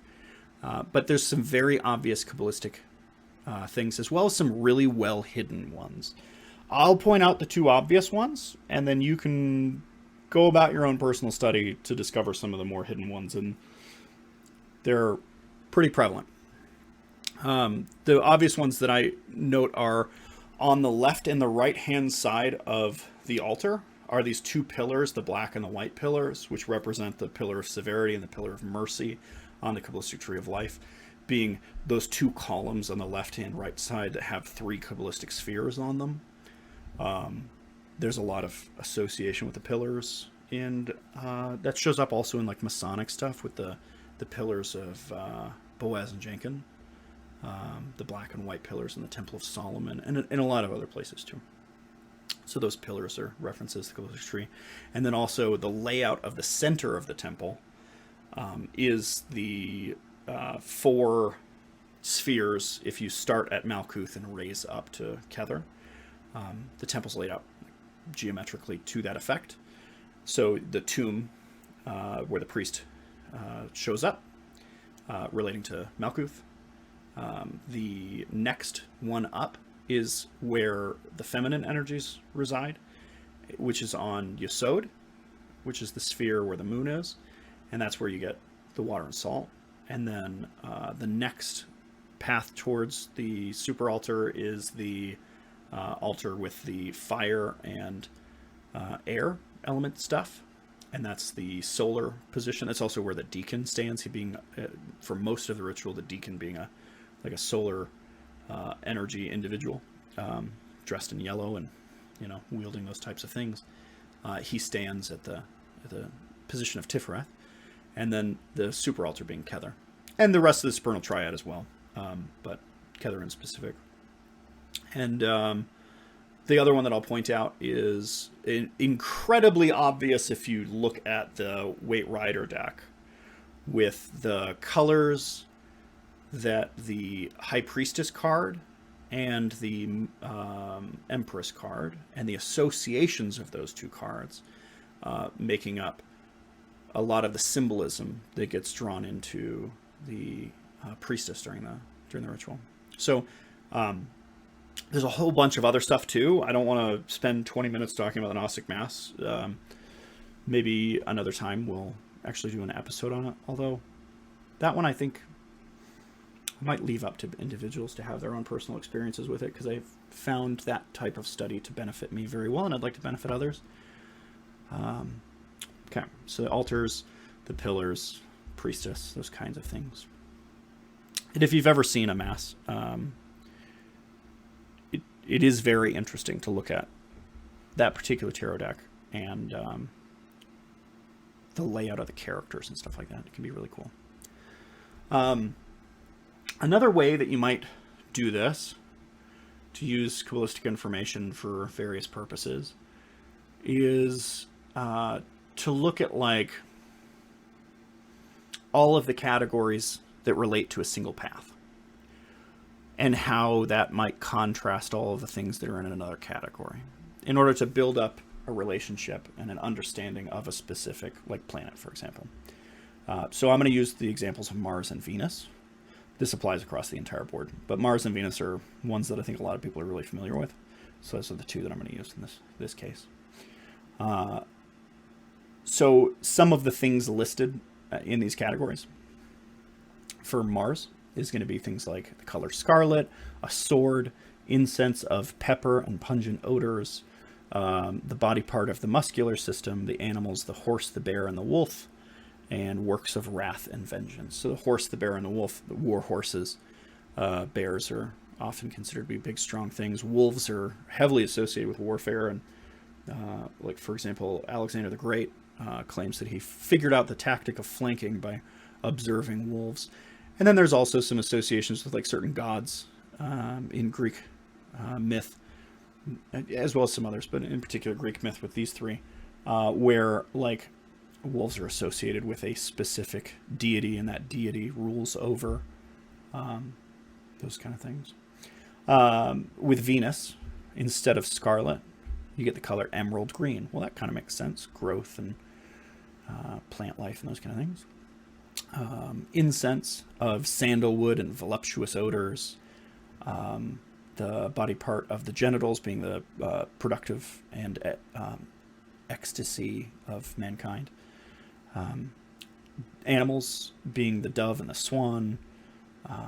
Works of love filters and those types of things. So you can see how you can get a really wide understanding of an energy by just reading through and studying one particular element on the Qabalistic Tree of Life and all the things that are associated with it.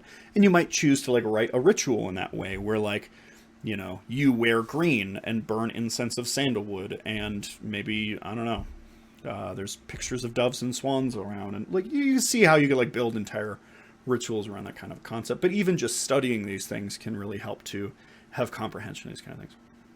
Once you've done that, another thing that you can do with the Qabalistic Tree of Life is interpretation of dreams and visions. So if you have some method that you like to use in order to induce vision experiences or lucid dreams or whatever the experience is, or maybe just interpreting your dreams that you were not lucid in at a later date for, prophetic reasons or those kind of things, you could use a lot of the colors and symbols that are, given to you. So if you remember that you were, I don't know, in a room of red and carrying a sword and the smell of pepper was in the air, you could be like, oh, there's some Mars energy shit going on in this fucking dream. And that might give you a little bit more information as to an interpretation. The second to last one that I want to bring up is communicating with spirits or entities. So if you have ever had an experience with scrying or summoning or any of those kind of things, evocations, where you successfully ended up in contact with some otherworldly intelligence or non-corporeal intelligence. Often, from my experiences, they have not been English speakers. They don't just give you, if you ask a direct question, you might get a direct response every single time, and it might be, and I would honestly suggest that you do ask questions more than once and make sure that the answers that you're getting are consistent. That it's not, you're not just getting nonsense from your own subconscious that's just giving you, that you're actually getting like clear responses, and dissecting the images and colors and sensations that they impart by communicating via symbol can easily be dissected via this symbol or this system. It works very well. So that's a potential. And the last one that I wanted to give as an example of how this might be used is something called the analysis of the keyword, which is part of the lesser ritual of the hexagram and also part of the Golden Dawn's curriculum, which lesser ritual of the hexagram was written by the Golden Dawn. But in it, they kind of go over a Kabbalistic system of analysis, and I think it's really interesting to look at it in this way. So it starts off Inri, Yod, Nun, Resh, Yod, Virgo, Isis, Mighty Mother, Scorpio, Apophis, Destroyer, Sol, Osiris, Slain and Risen, Isis, Apophis, Osiris, Iao, the sign of Isis in mourning, the sign of Osiris risen, the sign of Apophis and of Typhon, the sign of Osiris risen, LVX, the light of the cross. And so this is a perfect, just written down example of how they used to take words, ideas, phrases of power, and then Kabbalistically analyze some of the meaning out of it, tease out other things. And so let's break it down a little bit on exactly what they just did. So they say Inri, or they say INRI, one of the two, which is the first letter of each word in Latin that was written over Christ on the cross, which is Jesus Nazarenus Rex Judorum, which means Jesus Christ, or Jesus of Nazareth, King of the Jews. And so if you take each letter off the beginning, J and I during that time period, just like we were talking about other letters, very similar, one single letter. So it would be written INRI, which gives you the word Inri, the word of power, often gets used in Christian magic and analyzation of scripture and all sorts of stuff. So they start off with that, Inri. And then they change those letters to their equivalents within the Hebrew alphabet. They say Inri, Yod, Nun, Resh, Yod. So the letter I being Yod, the letter N being Nun, the letter Resh being R, and the letter I being Yod again. And they break down each one of those symbols. Virgo. So Yod is equal to Virgo if you look on the paths. So Virgo, and then they explain what Virgo is. Isis, the goddess Isis. And then Nun being Scorpio. And then they explain what Scorpio is. Scorpio, the destroyer. And then, which associated with death card. Those kind of interesting details. And then Resh being the symbol that gets associated with the sun. So they say Sol being sun, Osiris, slain and risen. So then they associate those Hebrew letters, Kabbalistically, over to gods that associate with those same paths. And then they go through these postures called the signs of the grades that were associated with those particular gods and the story that evolves from their mythology, which is Isis, Osiris, and Apophis, Apep, or Seth. In the story, what happens is Osiris is, the sun god, and he is slain by his brother Seth, or Apophis, or Apep, depending on the tradition that it's being looked at under, who then celebrates his death. Bad guy won. He's all triumphant. And then in the original myth, modernly we would kind of consider this to be a little bit vulgar, but in the context of that religion, it was like this great, powerful thing where they were saying, like, look, this is the regenerative force and where life comes from. So in the myth, Isis goes to the corpse of Osiris and masturbates his corpse in order to get semen and impregnates herself with the semen, and then gives birth to a new sun god who is Horus.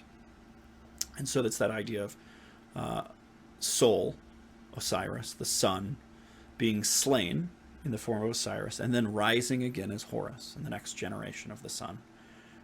And some people interpret that myth to be kind of tied into these ideas of, like, the sun is born in the east, travels over to the west, sinks down and dies, and then is reborn in the east every single day and night. Some people attribute it more to the story of, like, Isis and the regenerative property of generation into generation. New life will be born and can take the mantle of the last king who has died. In a lot of ritual magic, we kind of consider them to be one and the same. It's one process, one myth. Often called the EAO formula, for the reason that now the analysis of the keyword continues. So they say Isis, Apophis, Osiris. So they say these are the three gods that were referenced there in Virgo, Scorpio, and the sun. Virgo's the weird one. Isis is not a terrible goddess for Virgo. Virgo plays the character of the maiden or the virgin. It's not a terrible character to go there, but if we were to just look at, like, the tables in 777, for example, that wouldn't necessarily be the Egyptian deity that you would put there, but it does fit really, really well within this analysis. So then they go Iao, which is another word of power, taken from Greek, being like the creative, unified God kind of thing. And then they go through the grade signs of each of those characters within the myth. And so the sign of Osiris, or the sign of Isis in mourning, is you're holding your arms in a big L. One arm is up, one arm is out to the side, and it makes a big L sign. And she turns her head and she's, like, weeping. This is taken from, like, Egyptian hieroglyphic artwork of the mythology. And then there are the sign that Osiris is often depicted in is with his arms crossed over his chest. And so it is Osiris risen. And then the sign of Apophis is with him with his arms up in the air. I did those out of order again. I don't know why I keep doing that. It's probably because I'm not doing ritual right now. I'm just, like, talking about it. So I don't know. I fucked it up. I done fucked it up. I'm sorry. So Apophis, who also gets related to the Greek Typhon, is, standing on his tippy toes with his hands up in the air and a big V, praising that he has succeeded. And then Osiris risen in the form of Horus, with his arms crossed. So if you take the position of the arms in the one stance where it says L, and the positions of the big V with his arms straight up in the air, and the positions of the arms crossed over the chest in the giant X, then you get LVX, which is Latin for light. It's pronounced lux or lux, depending on the pronunciation We don't know the perfect pronunciations for Latin. It's a dead language, but you get the idea. And then they relate light back to the original starting point of the light of the cross being in re, connected to the concept of Christ. So yeah, I think that does an incredibly good job at showing how you might start with one word of power or import or something, make a Kabbalistic jump via category into something else, make another Kabbalistic jump into category into some other thing, then make a jump into mythology via those symbols that you got from the Kabbalistic associations, and then continue that process until you make your way all the way back around. I think that paints a really good picture of Kabbalistic analysis. And so if anybody wants to look at that, it's analysis, the keyword, and it is in the Lesser Ritual Hexagram, as well as some Golden Dawn documents which have survived.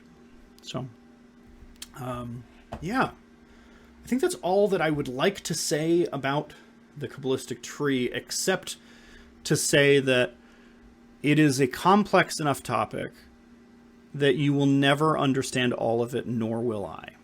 And I constantly find myself going back to this source of all this information and thinking to myself, man, why did I never see that? Which is one of the reasons why it took me a really long time to put an episode together, because I still am constantly learning more about it and thinking, wow, there's a lot really to this. And I don't expect that experience to end ever. So be prepared for, be prepared for it to constantly unfold, and for there always to be people around you that have more information. So, be open to that information. And I think that it's a great way to add depth to your rituals in a really interesting way. So good luck, and we'll see you in the next episode.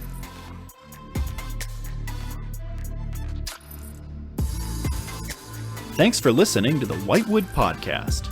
This show is made possible by our Patreon members. You can find us on Twitter at Whitewood Show and on Facebook at Whitewood Podcast. For links to all our social media and information about our Patreon, visit us at whitewoodpodcast.com.